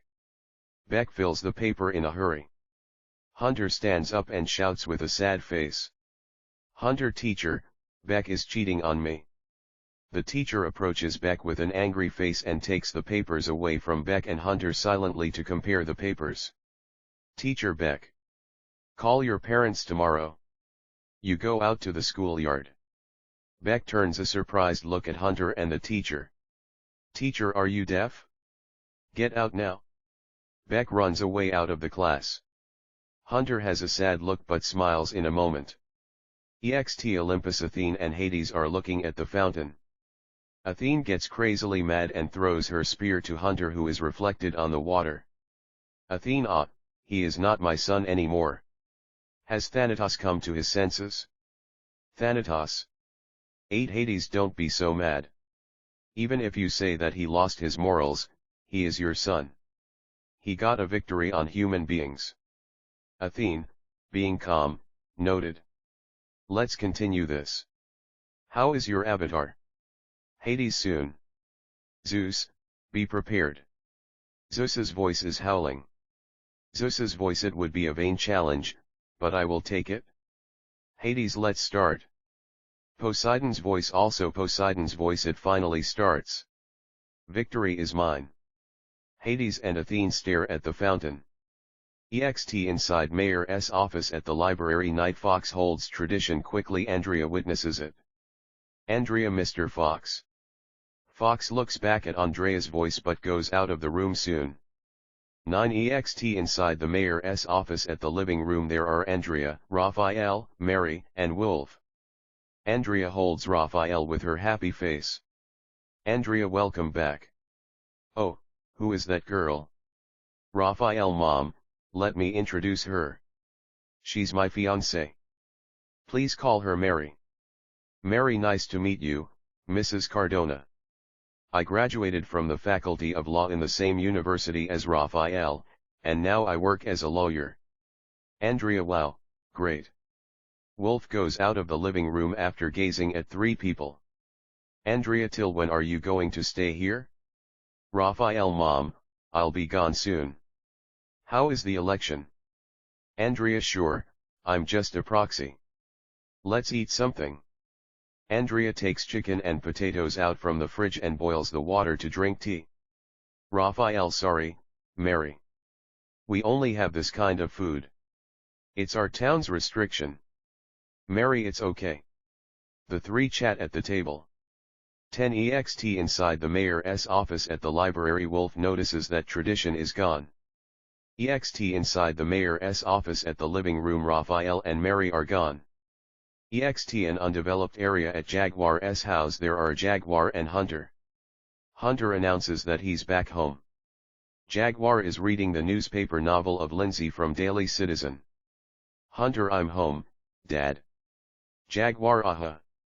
Hunter is surprised at Jaguar's plain reply, but pulls himself together and put the device to start it. They hear dogs bark from far. Hunter proudly talks to Jaguar. Hunter, how this is great, Dad. Jaguar says a word to see the device after taking his eyes away from the newspaper. Jaguar, ridiculous. Rather than that, why don't you respect Lindsay? Look, she's featured here. Hunter's face becomes severe. He goes out of the room. EXT at Fox's house. Hunter announces to Fox that he's back home. He puts the device on the table and starts it. 11 They hear dogs bark from far, and the piece of meteorite in Fox's pocket starts shimmering. Fox gets surprised, takes the meteorite out from his pocket and puts it on the wash basin to keep an eye on it. At the same time, some letter lines appear on Fox's PC screen. PC screen, damn. Lindsay. Dad only praises that kind of person. Fox deeply thinks with his eyes closed for a while. Fox, got it? Their plans. This meteorite emits electromagnetic waves and ultrasound. This reads thought and reflects it on the PC screen. It reacts to liquids. Also, it reacts ultrasound from a dog whistle. Fox pours tap water on the meteorite. It shimmers and inflates. Fox, Hunter, start the device again. Hunter starts the device, then they hear dogs barking, and inflated meteorite shimmers in the wash basin. Fox looks at the PC screen. PC screen, how is it? Fox turns off the PC with a happy face. Fox, you don't like Lindsay? Hunter, being surprised, yes. 12 Fox, I have a good idea. Actually, Andrea witnessed me stealing tradition. So, I want to erase her memory. Yeah. Why don't we do it together? Hunter, sounds interesting. Let's do it. They look at the meteorite. It has been back to normal stone. They grin at each other. EXT in front of the mayor's office. Midnight. Hunter climbs the telephone pole with his helmet with the electric light for miners on. He messes the electrical board at the top. It sparks in the dark. Hunter gets down and grins. Inside the mayor's office. Afternoon. Andrea and Lindsay are watching TV. Fox comes in. Andrea looks at Fox bashfully. Fox keeps his calm. Fox, medical examination. Aha, this is the new fridge. Let me see inside. Fox opens the fridge and looks inside. He says after closing the door. Fox, how has it been lately? Lindsay, it's been fine. Fox, nice. Then no need to examine it. Fox goes out of the room. Andrea starts preparing lunch. They spend an hour having lunch merrily. Again they watch TV. On TV, the afternoon news program is broadcasted. A female announcer introduces news in the urban city. 13. Andrea's thought today her fashion is green.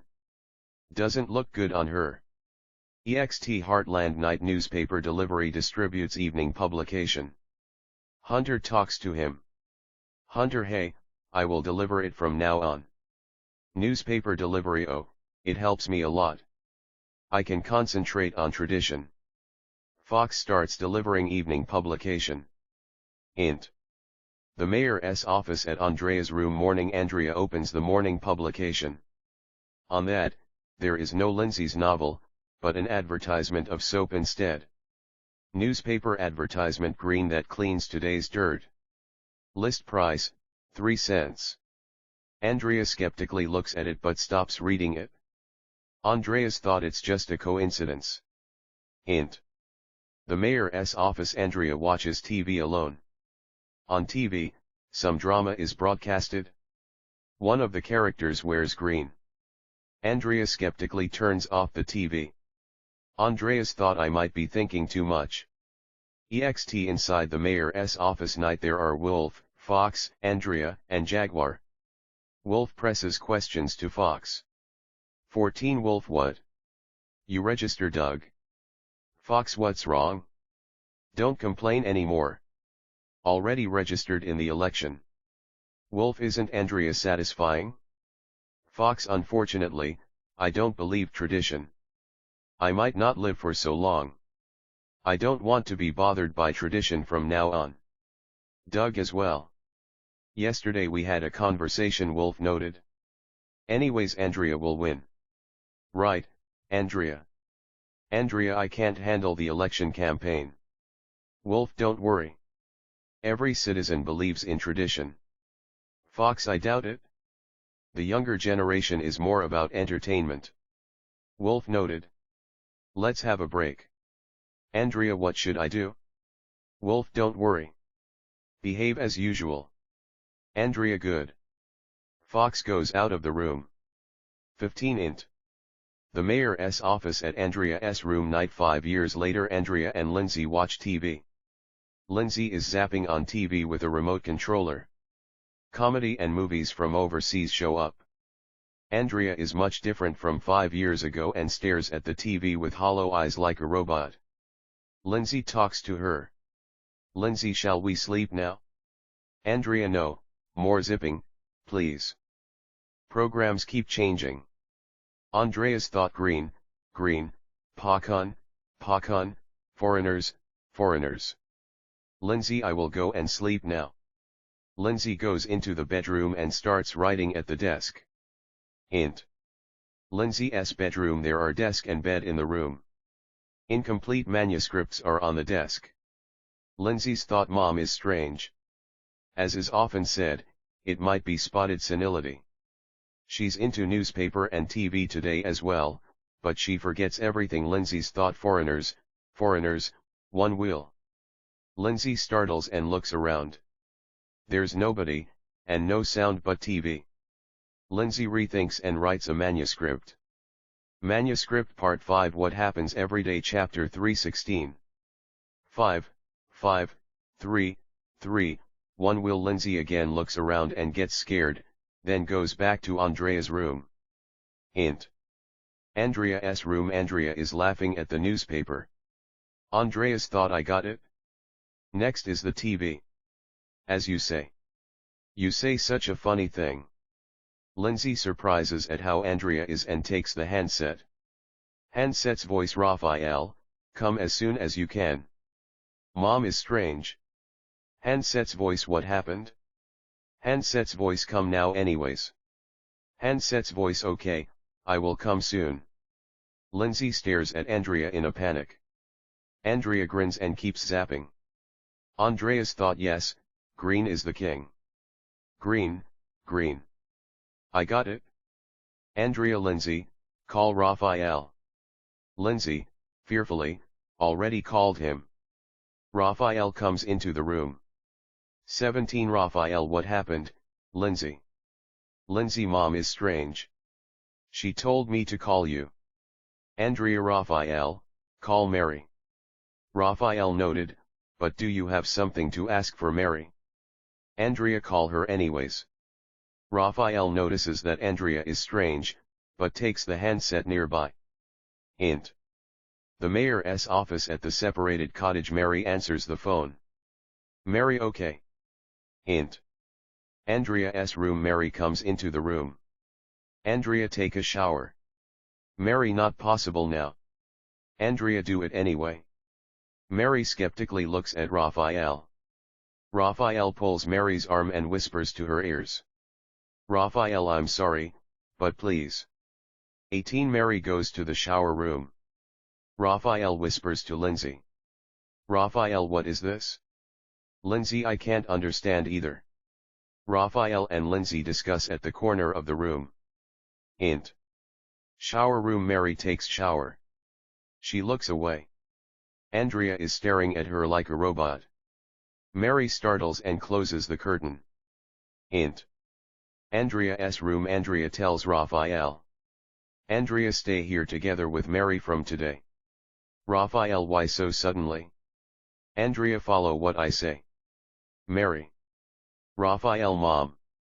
I discussed it with Lindsay now.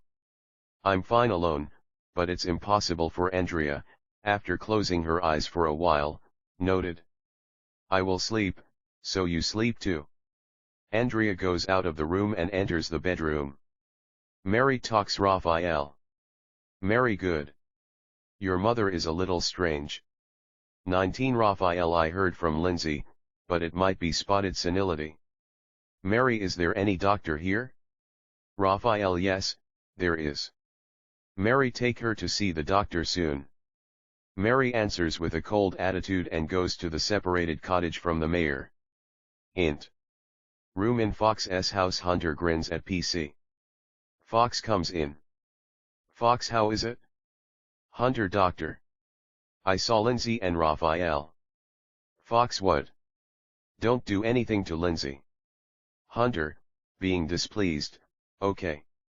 Fox, next is Wolf. Call him to the mayor. I have to deceive an urban fellow. Hunter, noted. Hunter looks at the PC. Int.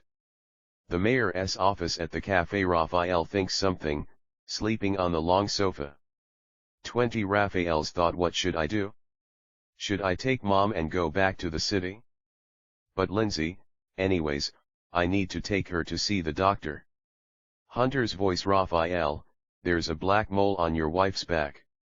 Raphael startles and looks around. Hunter's voice, ha ha ha, I'm God. Your mother follows my orders. Raphael jumps up and listens carefully for a while. Hunter's voice, it's impossible. I know what you're thinking about. You never know who I am. Raphael jumps out of the cafe and goes to Lindsay's room. Int. Lindsay's room. Raphael talks to Lindsay with his face burning red. Raphael, it's serious. We have to save Mom. Lindsay, what? Tell me the details. Raphael, there's something wrong with this mayor. Features of Mary's body have been seen. That should have been kept only within me. Lindsay, is that related to Mom? Raphael, Mom saw Mary in the shower room. Mom is operated by someone. 21 Lindsay, I can't believe it. Raphael, let's see what happens after Mom wakes up tomorrow. Lindsay, sure.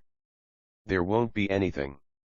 If you're so much worried, sleep here tonight. Raphael sleeps on the floor with a blanket. Int. The mayor's office. The next morning at the lobby there are Wolf, Raphael, Fox, Doug, and Andrea. Lindsay comes down by elevator. Fox is asking some questions to Andrea. Wolf talks to Fox. Wolf, Fox, Andrea is next. Andrea, why are you here? Fox ignores it and talks to Raphael and Lindsay. Fox, Raphael and Lindsay, there's nothing wrong with Andrea. She must have been tired. It's a nervous breakdown which is common for the old. Lindsay, look, Raphael. That's what I said. Raphael looks worried, then, it's okay though. Wolf, Andrea, what? Andrea, Mr. Wolf, I will seriously fight in the election. Now I heard from Mr. Fox, but Mr. Doug is positive about being the mayor. For my election, I will broadcast my claim on screen, using a TV monitor. 22. Wolf, angrily, Fox, Doug, what's this? Fox, don't be so angry. I failed in convincing my brother. Doug, Wolf, I changed my thought. Lindsay, Mom, finally you're brave. Wolf, impatiently, Lindsay, is this all right? Lindsay, yes. Wolf, I don't agree. Doug, stop standing as a candidate. Doug, I told you, I'm serious. I will discard tradition. Wolf, shouting with the maximum anger, are you going to go against me? Andrea, Mr. Wolf, it seems the opposite. Get out of here, Wolf. Andrea, what if you become the mayor? Are you going to succeed Lindsay? Andrea, after closing her eyes for a while, 23. I won't answer that. Get out.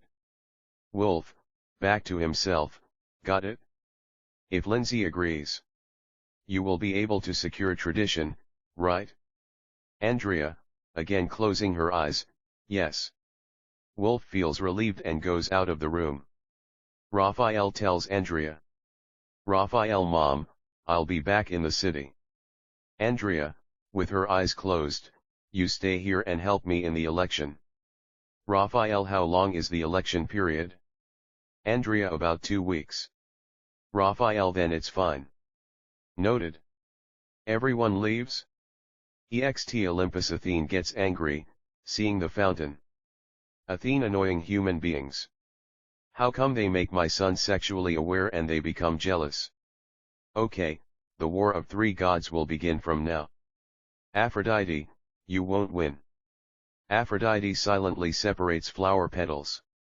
24 Ext On the road to the mayor there stand some electronics retail stores with no one. Wood runs a carriage. It carries a wooden bed. Wood notices Peanuts walking, then stops and get off the carriage. Wood, Peanuts.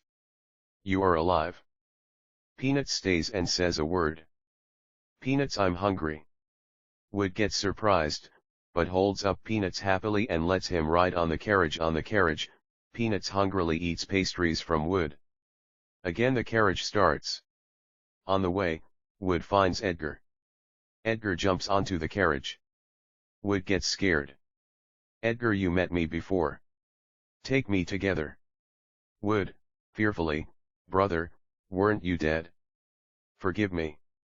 I'm going to the mayor. Is it fine?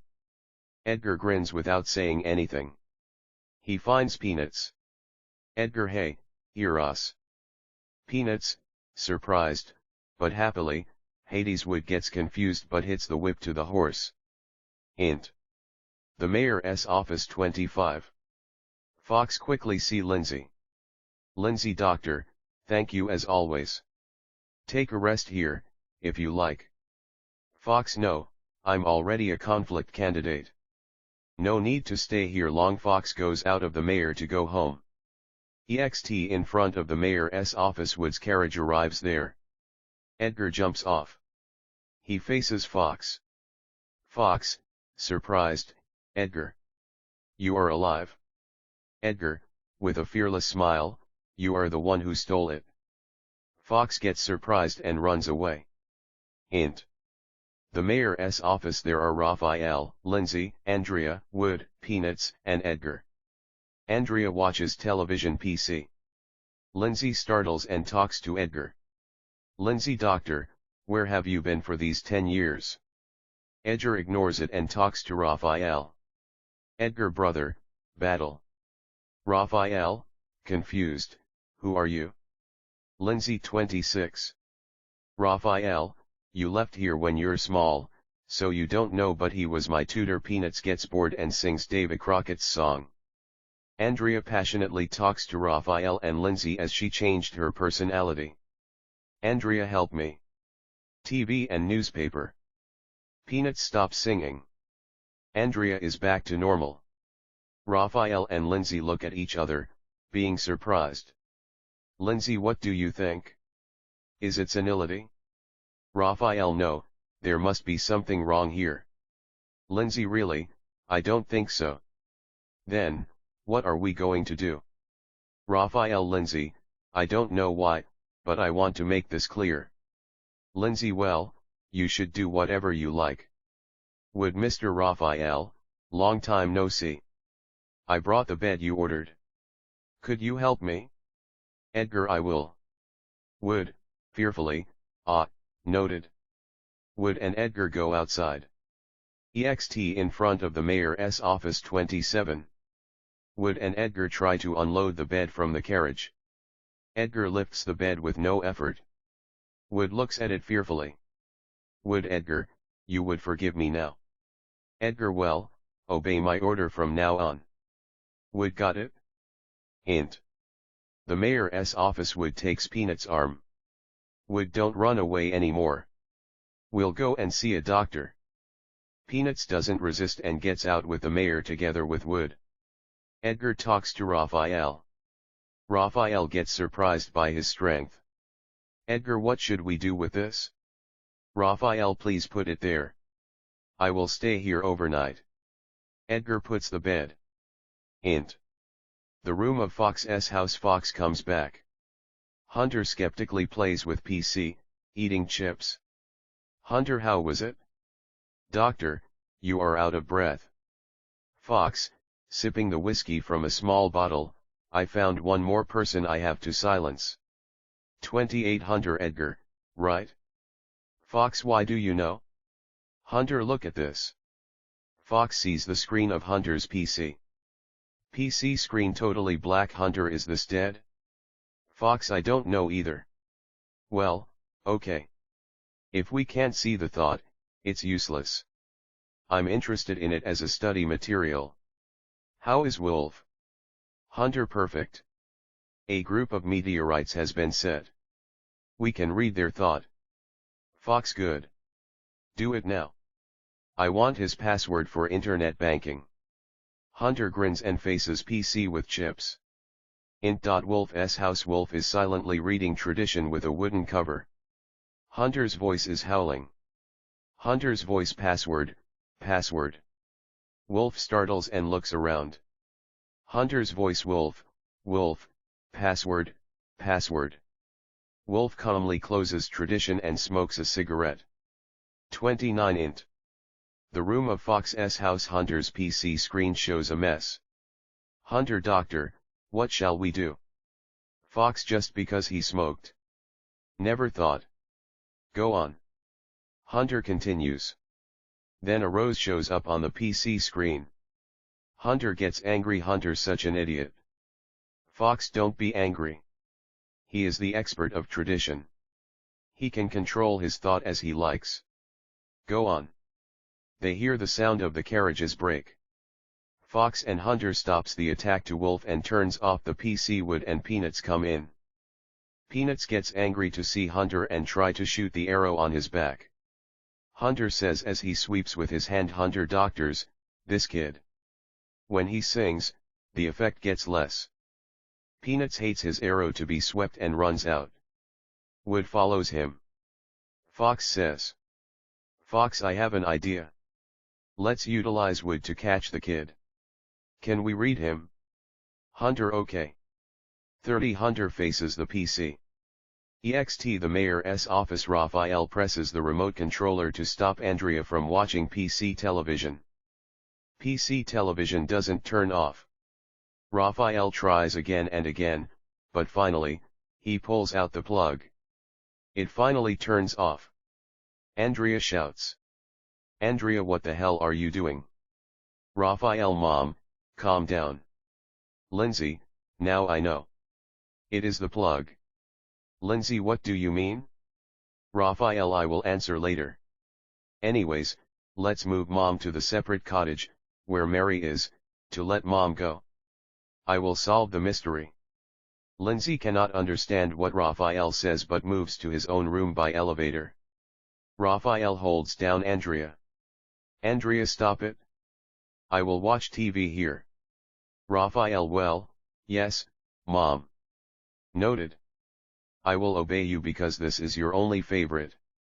Heartland. At the park. Night. Wolf stays outside feeling cold inside the sleeping bag.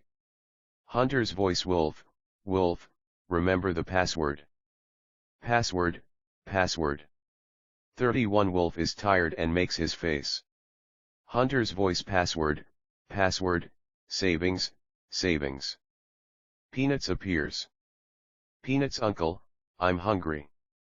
Wolf, with some pressure, oh, Peanuts. Where have you been? Eat this. Wolf passes canned chicken. Peanuts eats it singing a song. Hunter's voice stops, and Wolf's face gets back to normal. The carriage stops and Wood meets Wolf and Peanuts. Wood is scared of Wolf. Wood, Mr. Wolf, are you going to give Peanuts a strict education? Wolf, Peanuts is my savior. Treat him well. Wood, nice. Good for you. Peanuts finishes eating and runs away again. Hunter's voice, Wood, catch him, catch him. Wood gets confused and scared. He follows Peanuts with the carriage. EXT Olympus Athene Aphrodite, our game will also start. You're always the winner, but the victory will be mine. 32 Aphrodite, clever Athene. What will happen later on?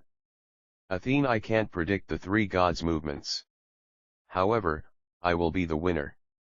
Remember that. Aphrodite glances at Eros's arrow near the fountain. A god's war starts earnestly and the story goes towards the end. Int.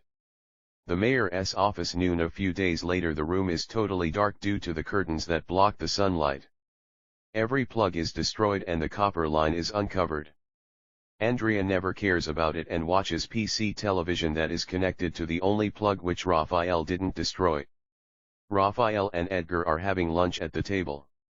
Raphael, doctor, I'm sorry for this shabby meal these days. Edgar, crushing the can with his hand's strength, brother, never thought. This is a human being's food, right? Tastes good. Raphael, startled at Edgar's strength again, doctor, are you the real doctor for me? Isn't it better for you to see the doctor? Edgar doesn't answer with his mouth closed. Lindsay comes down by elevator. Lindsay, Raphael, I know I told you to do whatever you like, but it's been too much. You kindly left the plugs for my room and elevator though. Raphael, be patient for a while. Please. 33 Lindsay, when will you solve the mystery? Raphael, glancing Andrea, PC television is left, actually. Also, I want to shut the plug for your room too.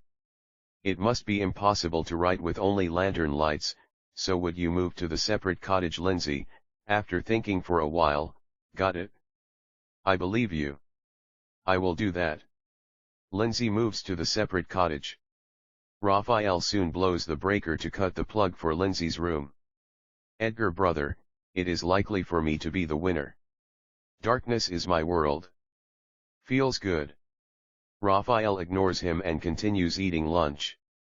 Int. The room of Fox's house. Fox gets angry. Hunter eats chips proudly. Fox, that young blood, he reaches his hand to Lindsay. Hunter, stop the attack. Hunter, noted, doctor. Int. The mayor's office. Hunter's voice gets rough. Hunter's voice, Raphael, everything you do is impossible. If you don't obey the gods, bad things will happen to you. Stop it, stop it. Lindsay continues lunch without showing his chagrin. He finishes his lunch and Raphael pulls out the plug for Andrea's PC television. PC television turns off. 34 Int. The room of Fox's house. Fox and Hunter get impatient. Fox, shit, it is a matter of time to reveal this. Hunter, move Andrea and let her make a speech. Let her say that her son is crazy enough to kill her. Also, let her think about a newspaper advertisement to show Andrea to the fellows in the city where the election starts from tomorrow. Hunter, noted, doctor. Int.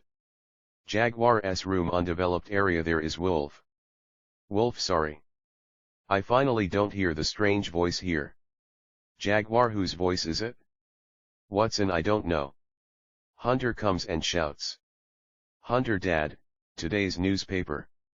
Jaguar goes and takes the newspaper, limping with his cane. He says to Wolf as he returns, Jaguar, how is Lindsay? Today's serial story is well done. Wolf, skeptically, serial story? Let me see it. 35 Wolf takes the paper away from Jaguar and compares it with Andrea's one that wraps the lunchbox. Wolf, different newspaper. Why is it? Also, who is the guy that shouted now? Jaguar, my son, Hunter. Watson, the voice is Hunter's. Who is he? Jaguar, Fox's student. They are good friends. Wolf, thinking for a while, Jaguar, please take me to Fox's house by carriage. Jaguar, fair enough. Int. Black House. Neil receives the fax from Fox. Watson makes a fake advertisement on the PC newspaper. Watson, somehow, there are too many green-related advertisements. Neil, the townspeople might remember undeveloped areas still. Watson, they're conservative. It's a little early till tomorrow, but let's see Andrea. Neil, good. It won't be a human rights violation. 36 Watson goes out of the room and moves towards another room. Copper follows him. Int. Black House. In another room, Andrea's computer shows some videos. Watson gets surprised. Watson, what is this? Neil, anything wrong? Watson, carefully watching the video on the computer, Raphael. Who is this? Also, this subtitle. The video on the computer, it shows Raphael and Edgar. At the bottom, Andrea, think about the advertisement on the newspaper.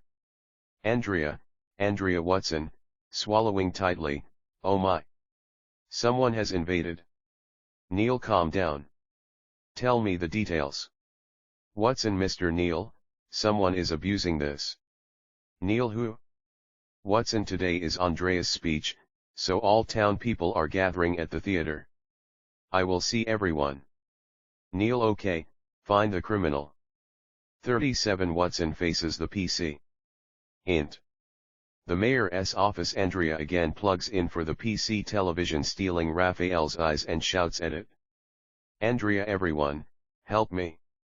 My son is crazy enough to kill me. Raphael startles and again pulls the plug out. Andrea doesn't resist it and closes her eyes. Int. The theater town people are gathering there. They are all making buzz about Andrea's speech on the big screen. Int. Black House. In another room, Watson faces the computer, talking to himself. Watson, not this, not that, tradition, the criminal is not here. I will check the guy that was with Raphael at the mayor computer's screen. Totally black. Watson looks into it. Then he changes his face gradually. Watson, well, clothing should be improved like this. It will be profitable. I will remember this. Neil, being surprised, stop it, Watson, don't abuse it. Neil tries to hold down Watson. Watson shakes off Neil and pushes him.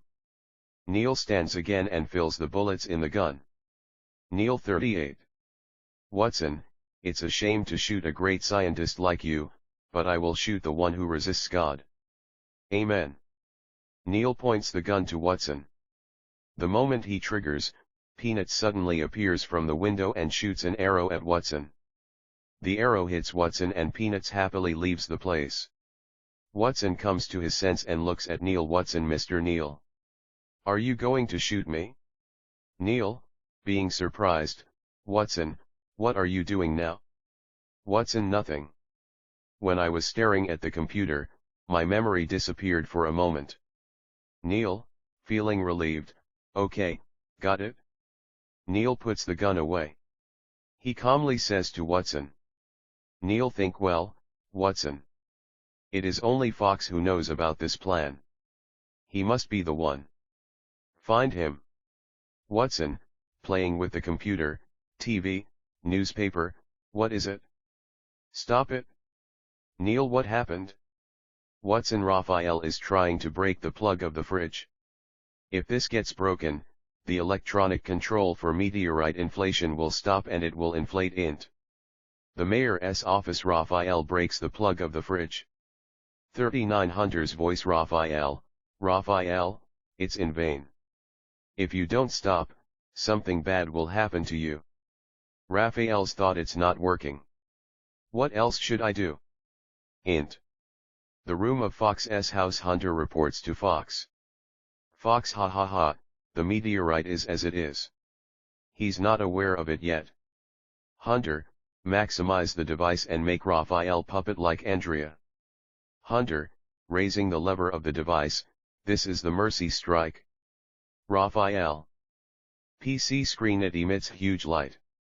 Hunter and Fox suffer from their eyes covered by their hands. Fox, I can't be patient. My eyes are dazzling. Int. The mayor's office, the freezer in the fridge shimmers in the dark. Raphael, I got it.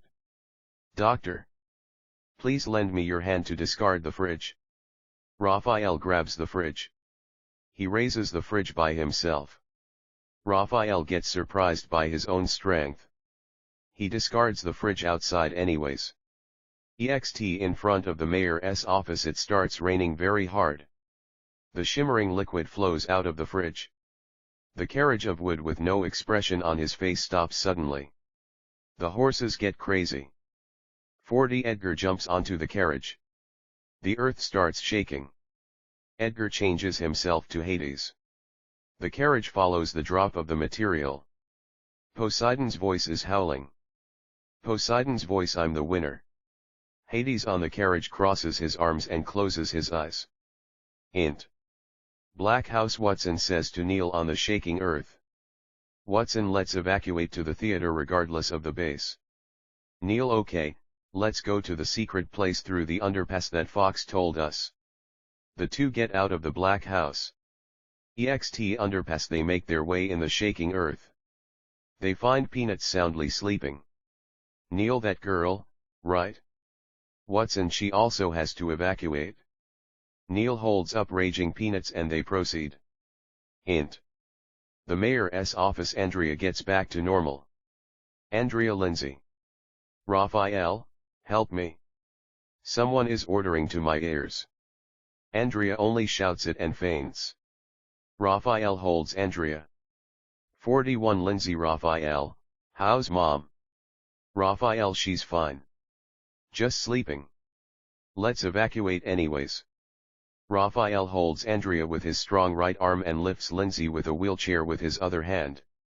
Lindsay and Mary get surprised, but they continue evacuating. EXT the exit of the underpass, Watson and Neil come up to the ground.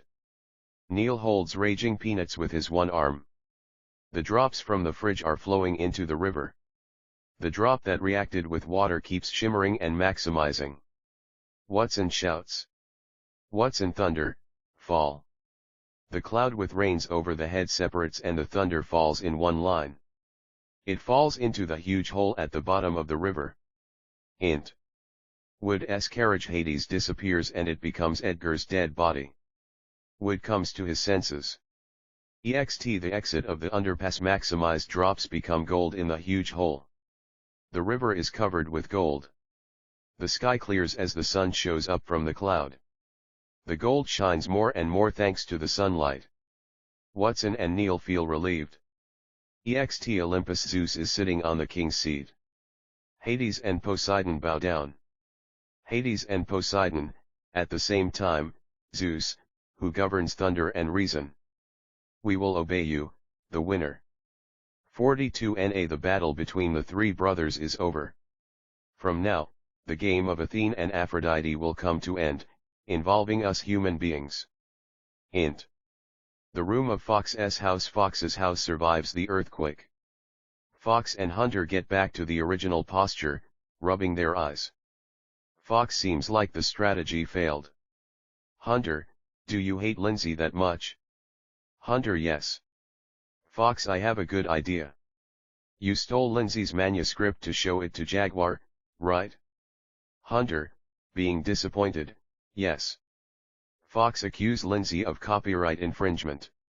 I didn't want to use Lindsay, but it's for you. Fox takes out the cell phone and turns it on. The phone is working. He stares at it for a while and thinks. Fox, I answered the phone when I had myself examined by Urban Fellows. In my opinion, this has something to do with hearing. I will measure your hearing. Hunter takes out his own cell phone and answers the call from Fox. Fox, activate the PC with battery. Hunter looks at the PC. 43 PC screen. Hunter, 562 decibel. Shit, almost there. Hunter, being surprised, doctor, it only shows my thought. What is this? Fox, you kept watching the PC.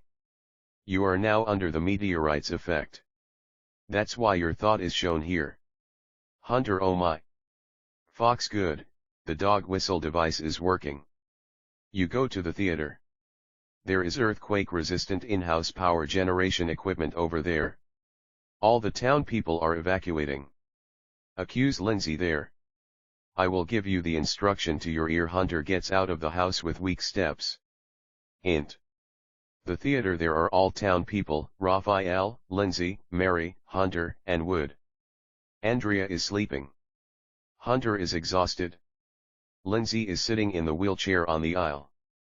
The couple next to Raphael discuss. Town people A, I heard Doug is dead. Town people B, yes. To whom should we vote? Town people A, maybe, Andrea. Town people B, Andrea is sleeping there. Town people A, 44. But who else? Town people B, Wolf. Town people A, Wolf is missing. Who will save him? Town people B, there is nobody but town people. The cashier itself is with no one. Town people A, in the end, the election is nothing. Lindsay's novel is missing, so let's read tradition as before. Town people B, yes, that's better. They start reading the copy of tradition. Lindsay startles and says to the couple. Lindsay, what? My novel. It should be here. Raphael, Lindsay, it might not be in the newspaper. Lindsay, yes, did Wolf manipulate? It shouldn't be like that. Raphael, let's think about it later. Everyone is tired. Let them hear your story to entertain them. You read it aloud. Lindsay climbs on the platform. Hunter goes to the projection room even though he's exhausted. Int. The projection room, Hunter connects his own cell phone and the projector with a cord. Int. The theater, 45. Lindsay, everyone. I will read my story aloud to you. Please listen. It was a very, very mysterious story. It happened at the Hadson's house. Hunter runs up to the platform with weak steps. Lindsay gets surprised and stops reading. Hunter shouts at the town people who enjoyed his reading. Hunter, listen, everyone. This story is written by me. Lindsay has stolen it. This is the evidence. Hunter presses the remote controller in his hand. Screen: Hadson's Mystery by Hunter. It was a very, very mysterious story. It happened at the Hadson's house. Hunter, everyone. As you saw now, I will accuse Lindsay of copyright infringement. Please judge him. Lindsay, you the thief. Lawyer up. Raphael, Mr. Wood, who is that? Wood, that is Hunter. Raphael, I don't know. Mary, you go. Please defend. Mary, I don't know anything. Raphael, it's urgent. Anyways, manage it now. Extend this lawsuit, Mary noted. 46. Mary stands on the platform. Hunter faces Mary aggressively. Mary, I ask the plaintiff. Did you register the manuscript in the LOC or WGA? Hunter, putting his hands on his ears in a hurry, sure. Mary, then please show it to me. Hunter, putting his hands on his ears in a hurry, sure, look at this. Screen: LOC register number QC3 WIBJade 6635. Mary, this is digital. I will check with LOC directly, so let's discuss tomorrow again. Hunter, being impatient again, no need to do that. Now I will call the person in charge and let him answer in the video. Finally, you redone, Lindsay. All the town people are looking with no breath. Mary gets impatient. EXT Olympus. Athene wins.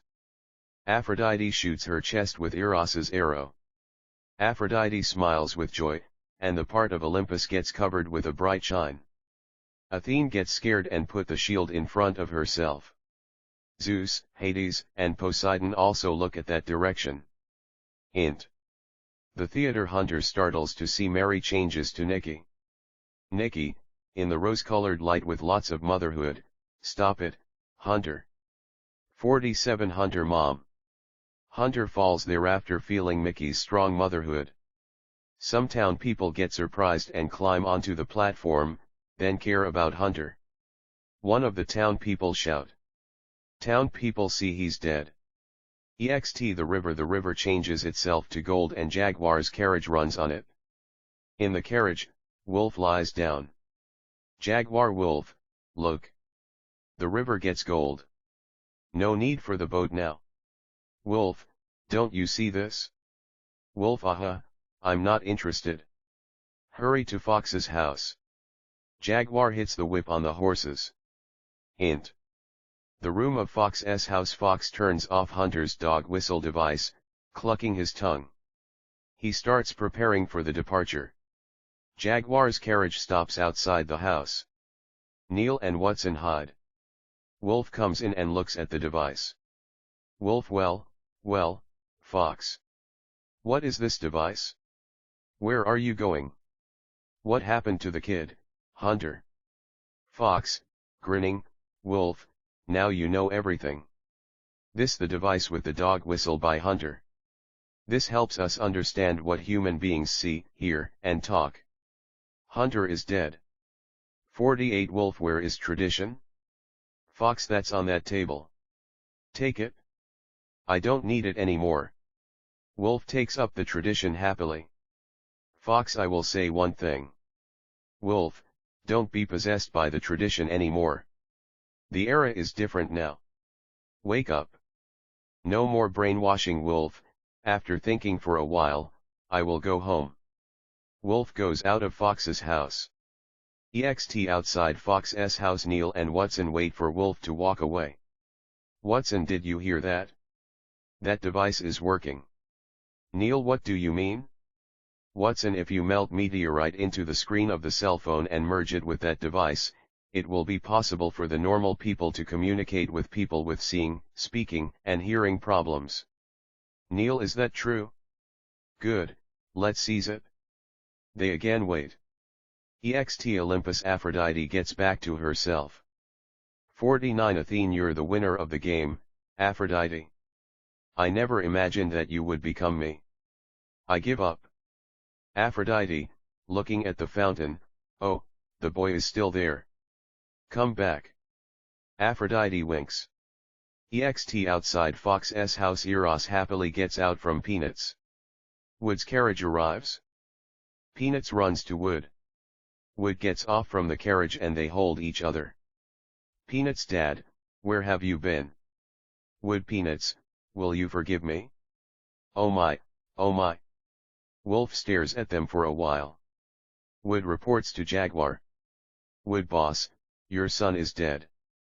Jaguar, with cold face, okay, got it. Wood, aren't you sad? Jaguar, as is written on the tradition, it is also the feeling to grieve the death. Every human being dies someday. No one can run away from Thanatos. Wolf stares at them and walks away. He stares at the tradition for a while. With a deep breath, he throws it into the well and walks away. Ext in front of Fox's house 50. Fox picks up several stones that change to gold and puts them in his pockets. Fox climbs onto the stand to handle the horses, and Neil and Watson have seats. Fox hits the whip. The carriage starts running.